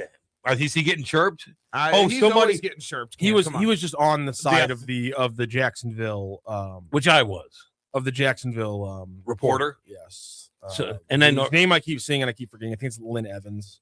What I've heard about this, but what has come out more about this situation? Well, let me just post more clips on. Let me just say, because people know what it is. She basically wasn't there covering day to day. She was kind of doing the human interest stories. Right. But she's been a media member in Jacksonville for Forever. 20 years. And she was like, Coach, you're a good man. Keep your head up. I know you've worked hard. It was all of 20 seconds, 24 seconds, whatever it was. 19. And people were going crazy that this is not journalism. And it kind of blew up in a thing. And I said, because I've been doing this a long time. I've been in a lot of post-game media sessions. Yeah, you have. I've seen it many times before. Maybe not the place, but it took who cares? It didn't bother me at what all. bothered me is all these people piling on this woman who was credentialed. Look, I know the people are on deadline. It's 20 seconds. And I've seen it before. Is it the time for that? No. If that were me and I wanted to say something, I'd wait till after. Yeah. Not a big deal. Well, maybe you don't But see him you know what after, it was? It was a chance for all the real journalists to virtue signal. I get it. Yeah. Okay? The woman probably shouldn't have been there, but it's not a big deal. Who cares? And I think McAfee said basically kind of what I was saying yesterday. Love seeing these sports journalists get absolutely buried for their curmudgeon bums, for being curmudgeon bums. Obviously, not all of them, but a large percentage of these things hate sports. They hate what sports are for people, happiness. They hate what sports are for society, a unifier. They're political journalists by nature who've preyed on sports because they saw it as an easier path to quote-unquote make it. Their days are numbered. My show being broadcasted on ESPN 10 hours a week with zero creative say from any quote-unquote journalism school, puppets, is living proof of that. That's why they attack me as much as possible. I'm happy the world is starting to see what they truly are. Now, we as a society have to stop taking these particular humans seriously. Their opinions and thoughts are coming from a place of wanting to destroy sports. Sports are the greatest thing on earth. These MFers have no idea and will never get it. Also, thank you, Lynn Jones, for setting up a situation for me and all of us on how Liam Cohen, a man who might be a GOAT when he's done, handles compliments during one of his most miserable moments. He handled it with class and humility. Feels like some journalism was actually done there. Okay. I think he went too far. I don't think they want to destroy society. There you go. I don't like generalizing about everyone, but here's what I noticed. Because people Not all of people, just a large percentage. All right. People were saying it's curmudgeon old school. I don't think it is. I think it's a nice mix of old school people going, this is journalism, and a lot of young reporters who wanted to show that I know what journalism is, and that's not journalism. You've been around a little bit. You've seen these things play out before. It's not a big deal. I do like when they get all when they make the statements like that. You know, I like when when they kind of go back and forth a little bit, but that didn't bother me at all. Like that woman doing it, I mean, there's so much else going on. Like that just doesn't bother me. And it's also because like the people who are like, well, I'm there to cover the team. But some of the questions y'all ask are just the most brain dead, stupid things in the world anyway. So we've all done. I get more pissy on people who ask dumb questions than people who ask. That's a shot at little me. things like that. There you go. No, I made a career. I've asked them dumb. No, I mean, you're actually no. Like let's just compare it to a local thing. The Cardinals had a ceremonial first question for a decade and a half with Calvin May. Nice guy. What was that never really got anything useful out of it, but it was a fun little moment. Was he? I saw him at the Pujols thing. He's still doing well. For all the people wonder what happened to Calvin May, Tony La Russa's first question guy. He's doing well. He's married and he's happy. But Tony La Russa had a thing where Calvin May would lead it off with a question like, pretty convincing win, hey, Skipper. Which also, if I was working, I've never asked the first question in the presser in my entire career. I don't know if I'm ever going to. I never want to ask the first question. I hate it. It's a waste of time. So I always respect the person who just gets it out of the way. So I loved what Cal would do. Timmerman at soccer is always the one who just asks like so what did you think about what happened out there? And I appreciate that because somebody has to ask that kind of icebreaker. And that way they soften them up for the really technical questions. That's JR's a guy too. Yeah, JR softens it up. Andy too, actually. You talking about Jeremy Rutherford? When I do that on the road with the Cardinals. Yeah, you do. After bad losses. And what do you like? There's stretches where the same game, late bullpen collapse or same game spit out again. Yeah. How could you ask that? Because I have to get the guy talking. Yes. All right. And Marshall Faulk, because I used to once in a while ask the first question at Rams when we had a football team. Yep. and he would destroy the first question. No one would ask. I would, because I had to, I wanted to get it going. Yeah. Oh, see, in that case, I would have asked the first question. I would have made it something like, all right, so when you shift out on that pass play, what marker are you and Warner looking for that shift? I would have asked him the most. I just would have just been an ass to him. He would have let you up. It would have been fantastic. He told me after the fact. I love that. He said, "Hey, sorry I was rough on you with some of those first questions." He said, but he said, "It's been my experience when you destroy the first question, it's going to be a shorter media session." Was he good? So he would get snippy with reporters? He wasn't good. Marshall was an ass. Yeah. I think he would agree he was and then intentionally. Yes. Yeah, and you know what? And there's the opposite, because like James Laurinaitis used to hold he's awesome court on media day for the Rams. It's like you'd have one day would have the quarterback. We'd all split off. We'd go ask people questions. And it was the best too, because everyone would split off to go ask their questions, because we knew that James was just going to be sitting in his locker waiting for all of us to eventually walk over and hit him with 30 questions. And those guys are always just the best, because they will take anything you want, and they'll ask. How old were you when you were doing that? That would have been right out of college. Yeah, you would have been right out of college. Yeah. So Albert Pujols, I like him. I like the guy. Okay, I think he's in a better place now. When he was a player, unless it was national media, and this is kind of the people saw it. He was gruff. He was gruff to the media, and I think there was some of that. If I'm gruff, it's going to be short. Yeah. Who else was like that? Gruff. Prongs? Was JD Drew gruff? No, he was nice. I always liked JD.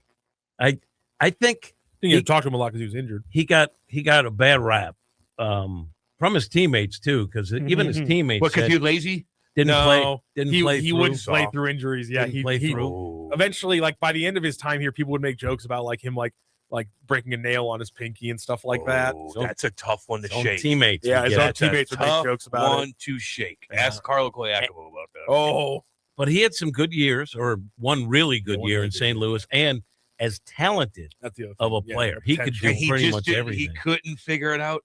He didn't push himself, is what his teammates said. What about very nice guy, by the way. Very nice guy. Is Colby Rasmus gruff? No, Colby Rasmus was great. Should I tell this story again? Because I think it's great. Only if you at some point do a Colby Rasmus impression for me. Yeah, hey, Mr. Jim. That's what he would say. Down home boy. Where's he from? He was, I don't know.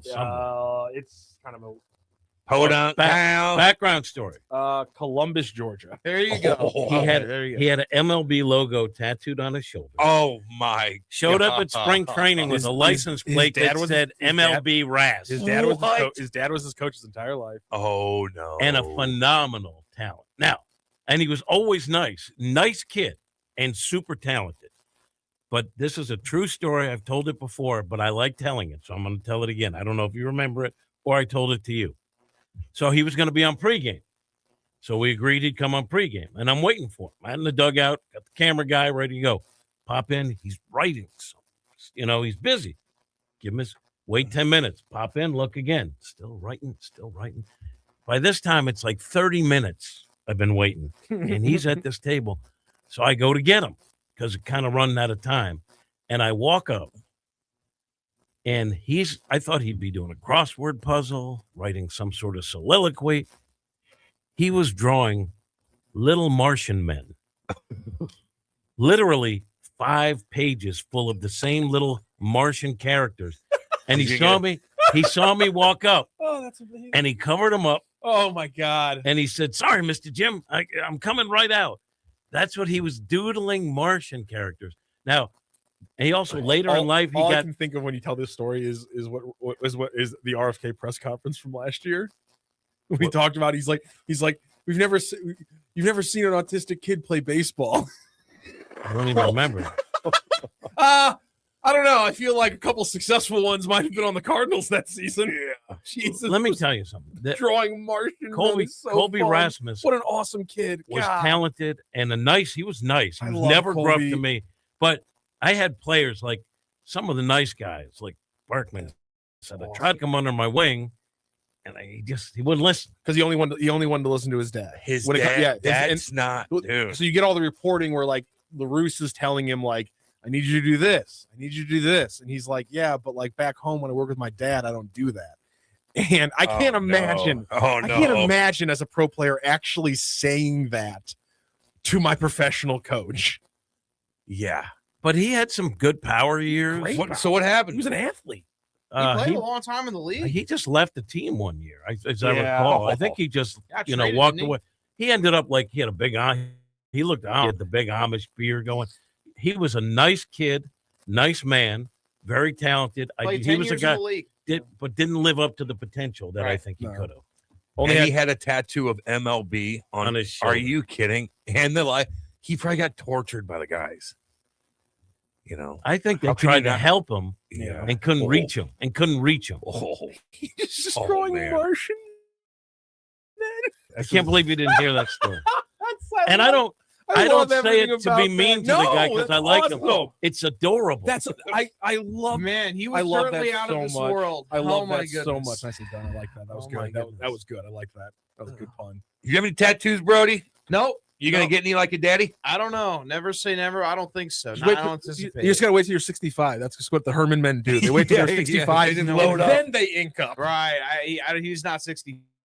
You know what I'm saying? I know what you're saying though. How old was he when he got his first one? He got it, I want to say, when he was about 49, 50 when he first got it. That's awesome. Yeah. Yeah, that's it. When you're 50 years old, you got to get your first It's a tattoo. midlife Brody. crisis, though, Yeah. Rocky. I'm telling you. Did you watch that football game Oh, of last course night? I did last night. I had a blast. I had an They absolute- got their asses kicked, just like I called it. Oh, I called the Texans to win. I I didn't called have it. the Steelers win. Are you Grant. kidding me? I don't know if I called watching that game a blast. That was I mean, awful. well, it's where I watched it. That was awful. There you go. There you go. Where were you watching it? It's at a CBC alumni house. I had an Nice. alumni event there, and There I you go. watched That's it cool. on TV there. Stroud fumbled I don't know twice anything about through, those. through a pick, and Aaron Rodgers got sacked like 4 times. Oh, I think twice by the Stroud- wind. He fumbled it four. He fumbled it He four did. times. He lost 2 of them, Jim. But It's over. They fumbled it 4 times. Crazy. It was insane. Aaron just Rodgers got sacked by his own line being pushed into him. Oh no. He got sacked being untouched by a defensive player because they just crushed the pocket so bad. Those are my favorites. Those are my favorite sacks. Or when you just push the offensive lineman into the quarterback for the sack. Those are the best ones. ever. I like the ones where they get smoked from behind. No, I hate free runner sacks. They're so painful to watch. And they get smashed. Remember they used to just smash their head. I had one of into those. I got one of those like in my life when I was a teenager. Oh. I don't know if anything felt better than that hit. Oh, doesn't that feel good? Oh, To really get somebody. Ooh, man, it's a good feeling. me and my friends were playing like full tackle football down at Mizzou, like my freshman or sophomore year, and I got one of those where my friend caught the football over the middle, and I already had like 3 steps, picked up speed, and he couldn't go anywhere, and I just I know. ran through. You don't even when you I've hit been someone with my right. head. It's the greatest feeling in the That would world. be. When you hit someone right, Oh, you don't my even God. feel it. No. It's like butter. It's the greatest Perfect. feeling in the world. It's like running into a mattress, and then but seriously, it feels great. It's like, especially you hit them right in the sternum, your shoulder doesn't hurt, and then you get, and they buckle. God, it's a good. And then feeling. also, if you're a non-athlete and you spear a big guy like I did, you give yourself a concussion That's why, though, man. I don't know. You gave yourself a concussion? in lacrosse. Oh, God, quarterbacks. I hit a guy, and Oh, I knocked myself out doing that. I hit a guy so good that it was a yard sale. You speared But- him? Oh, I used to always spear.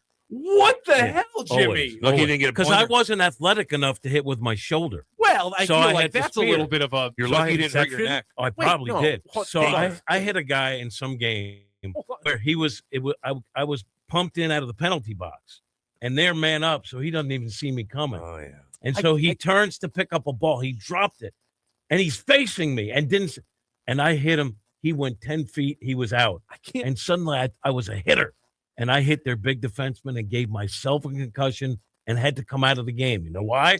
Because I'm not a hitter, and I'm can't- just a little non-athlete. I can't handle Jim being like, I wasn't athletic enough to play the game clean. Yeah. There you go. I had to play it the dirtiest way possible. I wanted playing time, and coach liked hitting, so I would Yeah. spear. But you're lucky you didn't get a stinger. You No, ever when- got one of those on your neck? no Oh, wonder you God. were. No wonder I you were in did. the penalty Brutal. box, though. When I was in a car for a accident, long that's time. why I stopped playing adult league lacrosse. I played lacrosse up until I was, I guess, 40. And I would like anchor in Delaware, and I would have all my equipment to go practice. and I was in a car accident. So they checked me out and they said, "Do you play any sports?" "Yeah." "Contact?" "I guess." "Yeah." "Why?" "Because you have your neck is messed up. One more hit, you could have a problem." So I think it was because I was spearing guys. Yeah. my whole life. Perpetually led with your head. That's hilarious. Brody, if you could be a professional athlete and be really, really good at your craft, what sport would it be? Baseball. I would love to just be A guy big that could bopper? Yeah. No, I would love to get Pitcher? 500 hits and 3,000 homers, but if I would have to pick one milestone over the other, I would love to get 3,000 hits because I think it's a more rare milestone. Over 700 homers? Over 700 homers? Man, that's Good question. That's a 3,000 great hits or question. 700 homers. 700. There you go. Right? Shoot big. I think I would take the 700 homers because I think it's a more rare feat, obviously, than the 3,000 homer club. So I'd take 700 homers. I agree. Do you think the Cubs? If you could get away with it, would you juice? Oh my gosh, would I get it? Would I juice? If you the caveat is you get away with it your whole career. Would you have done it? Get away. And what about the Hall of Fame though? Would it be my? I'm in the Hall of Fame. No one knows that no one knows, but you know in your soul. Would you have taken the roads? Oh my gosh. Yes. To take you to the Depends next on when I was offered him. If I was offered him in the minor leagues, I probably would take him. Oh, okay. No, let's go with the full bonds. You already have an all-star full career, but you're not hitting dingers. Probably not at that point because Okay. I wouldn't change out of my routine. And I feel like I'm everybody, having to be more everybody is desperate. in love with Mark McGuire. Yeah. Oh, yeah. And you're watching that. Yes. Right. You forgot about that. Jose Canseco and Mark McGuire are the Bass brothers. Everyone in America loves them, but no one's giving you any credit while you're sitting there in Pittsburgh stealing 30 bases, Yeah. getting Right. 100, Hitting 29 homers. Right. hitting 30 home runs, getting 140 RBI, but no one cares. I think if I was an established big leaguer, I don't think I would change my routine at that point. But if I was younger, like Canseco in the minor leagues, I get why you would do it. How about I'm with this? you. All of a sudden you gain 30 I'm pounds. 100% Because with you on that. there's also like people knew that everyone was doing it. Oh yeah. So they felt like they were playing in an unlevel playing field. Or so that's why they did it. I think the thing that people fail to mention, like when people bring up like the purist, the driven snow guys like Gwynn, and they fail to acknowledge that it wasn't just steroids going around in the 90s. They fail to acknowledge things like greenies, and course. amphetamines. What are greenies? Yeah. Amphetamines. Okay. Amphetamines, speed. Like people were taking things that to sharpen their edge that weren't steroid users, but literally people. The teammates in San Diego used to take like a bag of the greenies, and they would put them on the ground on a trail to Gwynn's locker. And he would get super pissed off about it, but they were constantly screwing with him about it. And so it's like, it's not just steroids that were going on. There was a lot of things going on, in addition to probably pitchers probably getting away with a lot more pine tar and sticking stuff in the 90s than they do now, obviously. The steroid thing, I don't know, but because that affects your body and your look. But if I had some pine tar, Here's the other thing about steroids. Some guys did it. I'll use Gary Bennett. He was a great dude, former Cardinal, lives in Chicago, and he did it because he had a bad knee. And steroids doesn't make you all of a sudden a home run hitter. Depends on what it does. No, what it does is it helps your recovery so you can lift more weights. Right. Like you're not just taking a steroid and hitting 40 homers. Well, what it does is you could lift, and instead of resting, you're back in there next day, and that's how you get huge. And it also helps for rehab. And Gary Bennett's like, dude, I just wanted a couple more years in the league. My knee was shot because Gary Bennett not only ordered steroids, this is how he got in the Mitchell report. He wrote a check with his name on it. Because it was so blatant. You don't want to do that. Because everyone was doing it. No one thought. You got to do what Peyton Manning does. The package was being delivered to my wife. Right. Right, exactly. But it was so prevalent that no one thought they were going to get caught. And all this guy wanted was to rehab his knee. Period. But I look at it. So there's different variables of steroids. I mean, so essentially all of us would have juiced. Yeah. If I put it this way. Yeah. To help you heal. The room's consensus. If there were a pill, right, that said, hey, it's illegal, but if you take it, you're going to be a great broadcaster. By the way, Andy Strickland and Pat Parris are taking it. or whatever. You're like, I'm taking that Pat pill. Paris has been in Arizona for a decade and still catches strays from Yeah. him for some reason. Because I love him. He's a good dude. He is a good dude. Yeah. And like to me, he is if you needed a host, he's your prototypical good, solid. Love you, Scott Warman. And Scott Warman, same way. Saw him last night. Scott Warman, same How's he way. doing these? Good. So if he's Doing awesome. it. Scott Scott's Warman's great. awesome. Solid. Well, my point is, if you think these other guys are you're some right. I'm eating it. I want because I HGH. used to be righteous about it, and then you find out everyone was doing it. I know guys that are taking a lot of stuff and they look so much younger. A lot of these guys probably last night are and it's not bad because you're not playing, but there's certain things that you can go do. Human growth hormone. Make you look younger, feel younger. All the actors in Hollywood take human growth, but they do it by prescription. But why wouldn't, if you're an owner of a baseball, hockey, football team, wouldn't you want guys to recover better? Wouldn't you want them to be on? Except steroids. The problem with steroids, and Jose Canseco got in trouble for saying it, and there's an element of truth. He said if you cycle on and off of steroids, you will avoid health problems later. The problem is you become psychologically dependent on it. Of course. And I know a guy that went through this. You should be cycling off. When you cycle off, mentally you're like, I feel weak, I feel puny. Of course. So you don't. And next thing you know, health But problems that's steroids. galore. I'm talking HGH. Yeah, I Big don't know. difference. I don't know what the health. What's side HGH? effects. What are the negative side effects of HGH? I don't know. Are there any? That's what I'm talking about. I'm not talking steroids. I'm talking HGH. If there's no, I mean, there if it helps you, your $30 million guy get healthy and stay healthy. Wouldn't you want everybody on that? Don't you remember that? The serious potential health issues are increased risk of diabetes and heart disease. Yeah, but isn't okay? Don't you remember? I Isn't think it was everything- Sylvester Stallone flew overseas, and then his bag was human growth hormone. Yeah. He got in a little trouble there. I feel like Stallone took gotta a little watch more that than just going human overseas. growth hormone. You go overseas with anything, you got a bunch of syringes in your bag. Like I ain't Did playing you that see game. Sylvester Stallone in Rocky 4? I feel like he was on more than just human Oh growth hormone. my! Because he started that in Rocky 3. Yeah. Where he started to look really cut up. Rocky 2, he still looked pretty natural. But then Rocky 3 came around with Clubber Lang, and he got cut. And Rocky 4 was just out of Rocky control. 4, they both were out of control. Yeah, they're both Dolph out of Lundgren, who's control. Him a and Dolph Lundgren. very smart guy. Yeah, was he he a is. rocket scientist? Yeah, he was. Yeah, he could have gotten a doctorate at MIT. That's how smart he was. Yeah, he's Yeah. got a master's degree in engineering. He's a genius. He's just got that look, man. Oh, yeah. That He looked like the most dangerous fighter in the Rocky. he Because looked real. He to did me. him right. Didn't he do kickboxing and Yes. stuff like that? Yeah. He looked real, and his punches looked real. Yeah. Have you ever watched ESPN documentaries as if Drago and Rocky had actually fought? It's a great documentary. Yeah. Oh, it's excellent. And even I bet you Mr. T would bag him. Oh God, yeah. You know, Oh, absolutely. How's Mr. T doing these days? Remember when Have he you- was so he was big on for a Howard while? Stern. He was on the A team, and then Have we you- haven't heard from Have you guys alive. heard the story of Stallone and why can't I think of the name of the guy who played Ivan Drago? Dolph Lundgren. Dolph Lundgren. Have you heard the story of them in filming?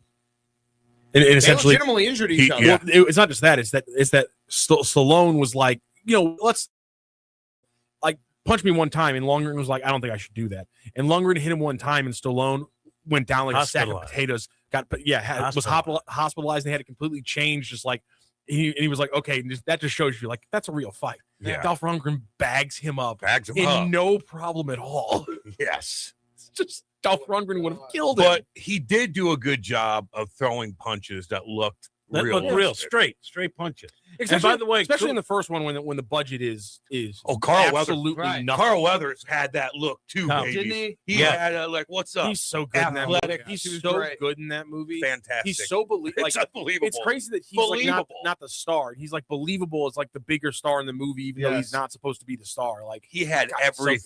everything. And I will say this: Sylvester Stallone, he wrote that, he wrote it. Oh, yeah. and they didn't want him to star in it, and No. he said, "Nope, it's my movie," and they finally acquiesced.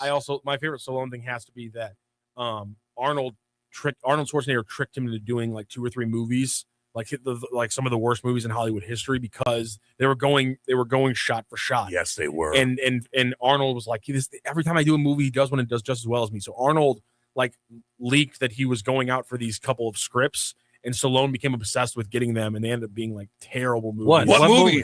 I'll look at the IMDb for Stallone, but they were going toe to toe for a while, and then Stallone takes a couple bad movies that. Was it the one in '93 with Wesley Snipes? Has got to be one of them. I forget Yeah, what Demolition Man. Yes. Yeah. Which is the really bad one? Over the Top was awful. The arm wrestling one, dumb. stupid. Stupid.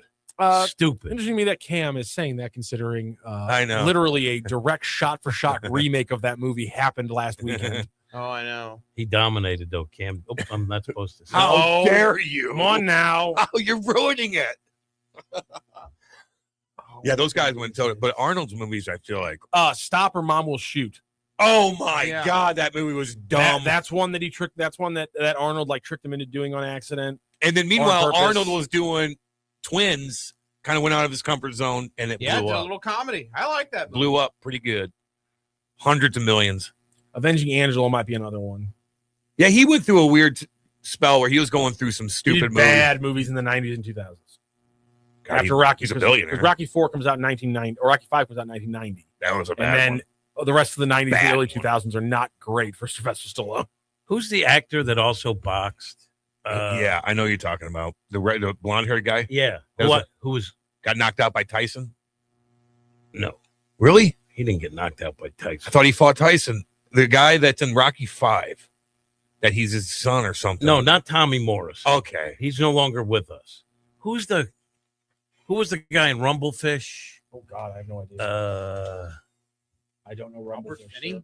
Come on, he was a boxer. Your dad would know. Oh, Mickey Rourke? Mickey Rourke. Oh, Thank you. yeah. You should have read Mickey Rourke, who was at one time one of the biggest stars in Hollywood, apparently was about to get evicted out of his house. Really sad. He had all kind of plastic surgery. Oh yeah. And I he thought was great in a wrestler. He was great wrestler. Yeah. Really Great. good. I mean, and a great He actor. won so many awards for the wrestler. So good.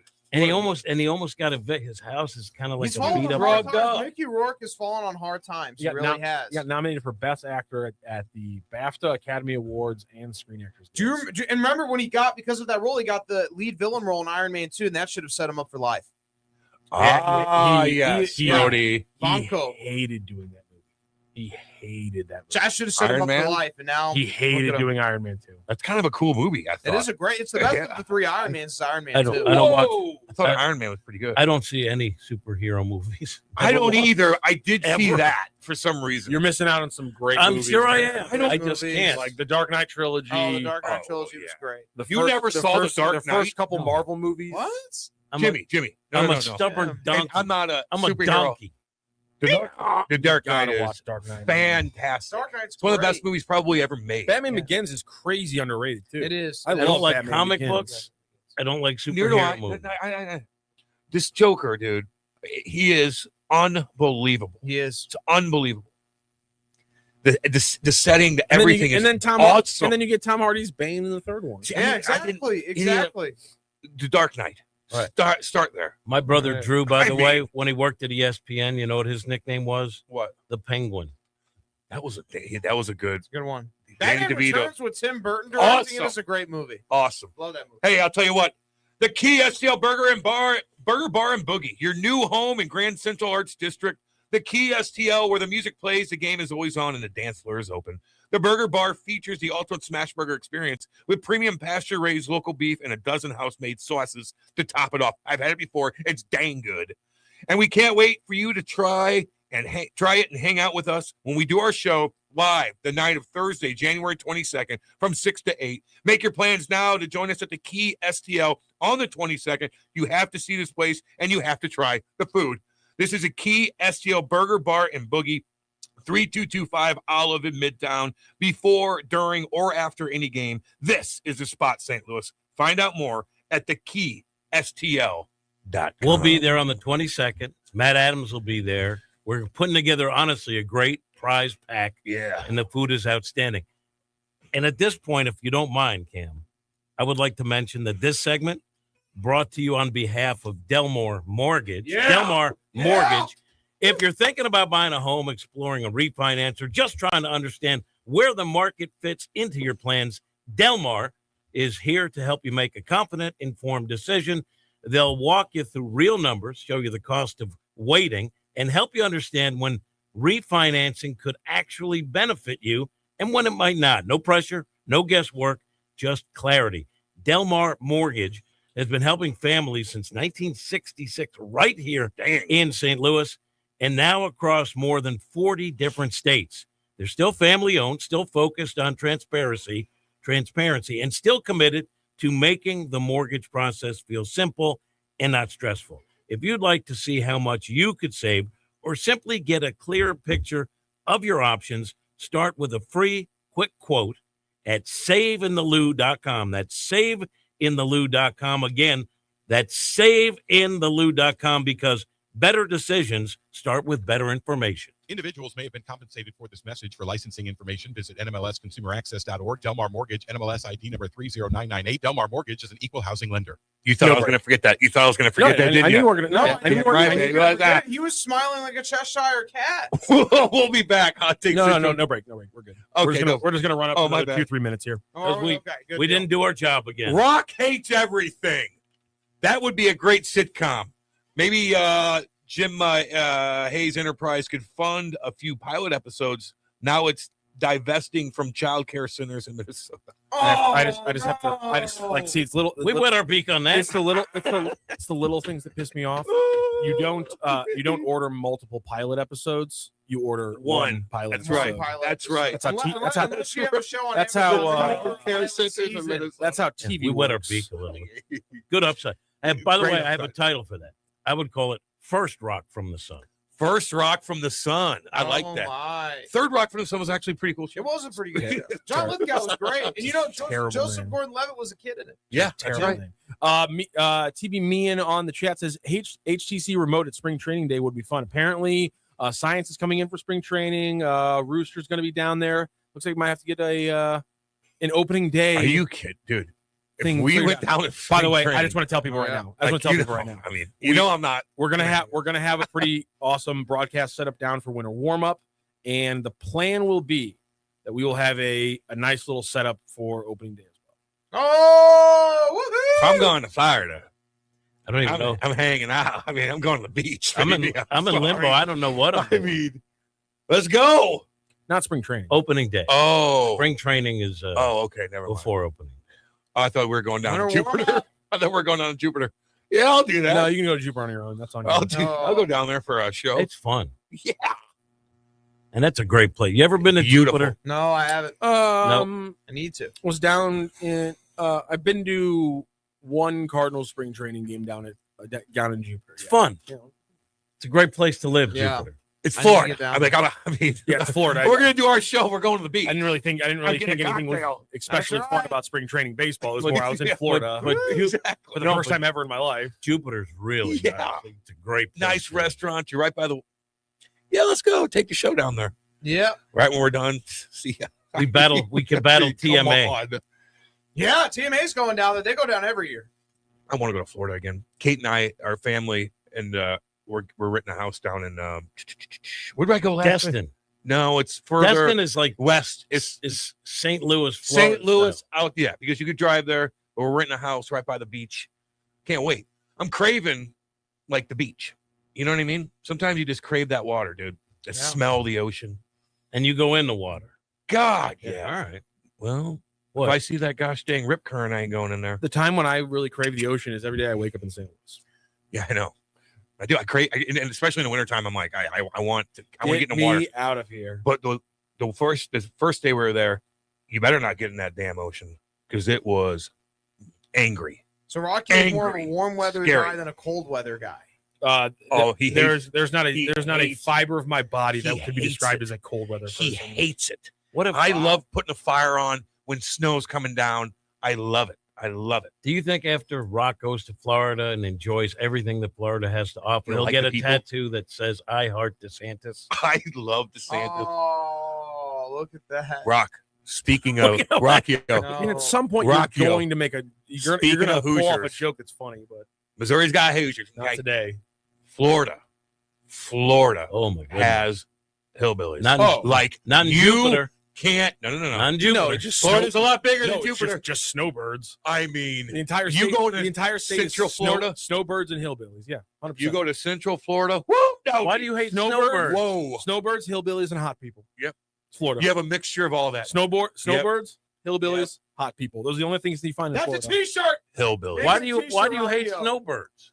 I didn't say I hated them. All I right, said same they're thing. down there. All right. What is a snowbird? Wait a minute. What is this? It's Some from up yonder going down people yonder. on the coast who infect Florida every winter. Oh, Yeah, okay. they do. Sorry. That part might have been a little bit. Yeah. Brody, what's going on with you? Oh, I got a lot of stuff coming up down the pike at 11 o'clock a.m. every Saturday, wrestling on the Spectrum right here on the Lou Information Station, 590 a.m. KLIS, and every Friday at 10 o'clock a.m. Stay tuned right after Hot Take Central 2.0 on Fridays. We got the Gateway Sports Venue High School Sports what is Show. that? Looking forward to it.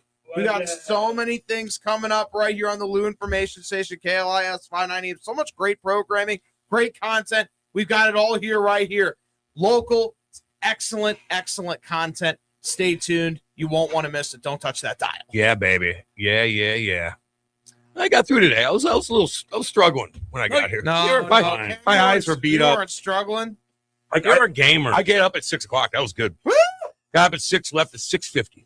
Why are you up so early? Might have to do what's that? Why are you up so early? I usually get up at 5:30, baby. So Why are you up so late? Because I just felt like It's morning show style. I like to get up Come and on now. watch the highlights and stuff like that. Ramble and get ready, and then I don't know. I like to get up. What time you get up? 6:45. Whoa! Wow! Ooh, I'd be scrambling. Yeah, I'd like to wake up. Yeah. I have enough trouble No, why do you stringing think- together Why a do you few think? words. Why do you think when driving? I get here I don't want to talk to you guys? Yeah. Because you hate us. How long does Well, it take for you to get adjusted when you wake up? Does it take a few minutes or your eyes Oh, to God, open yeah. up? The light is seeping in. That's why I have to.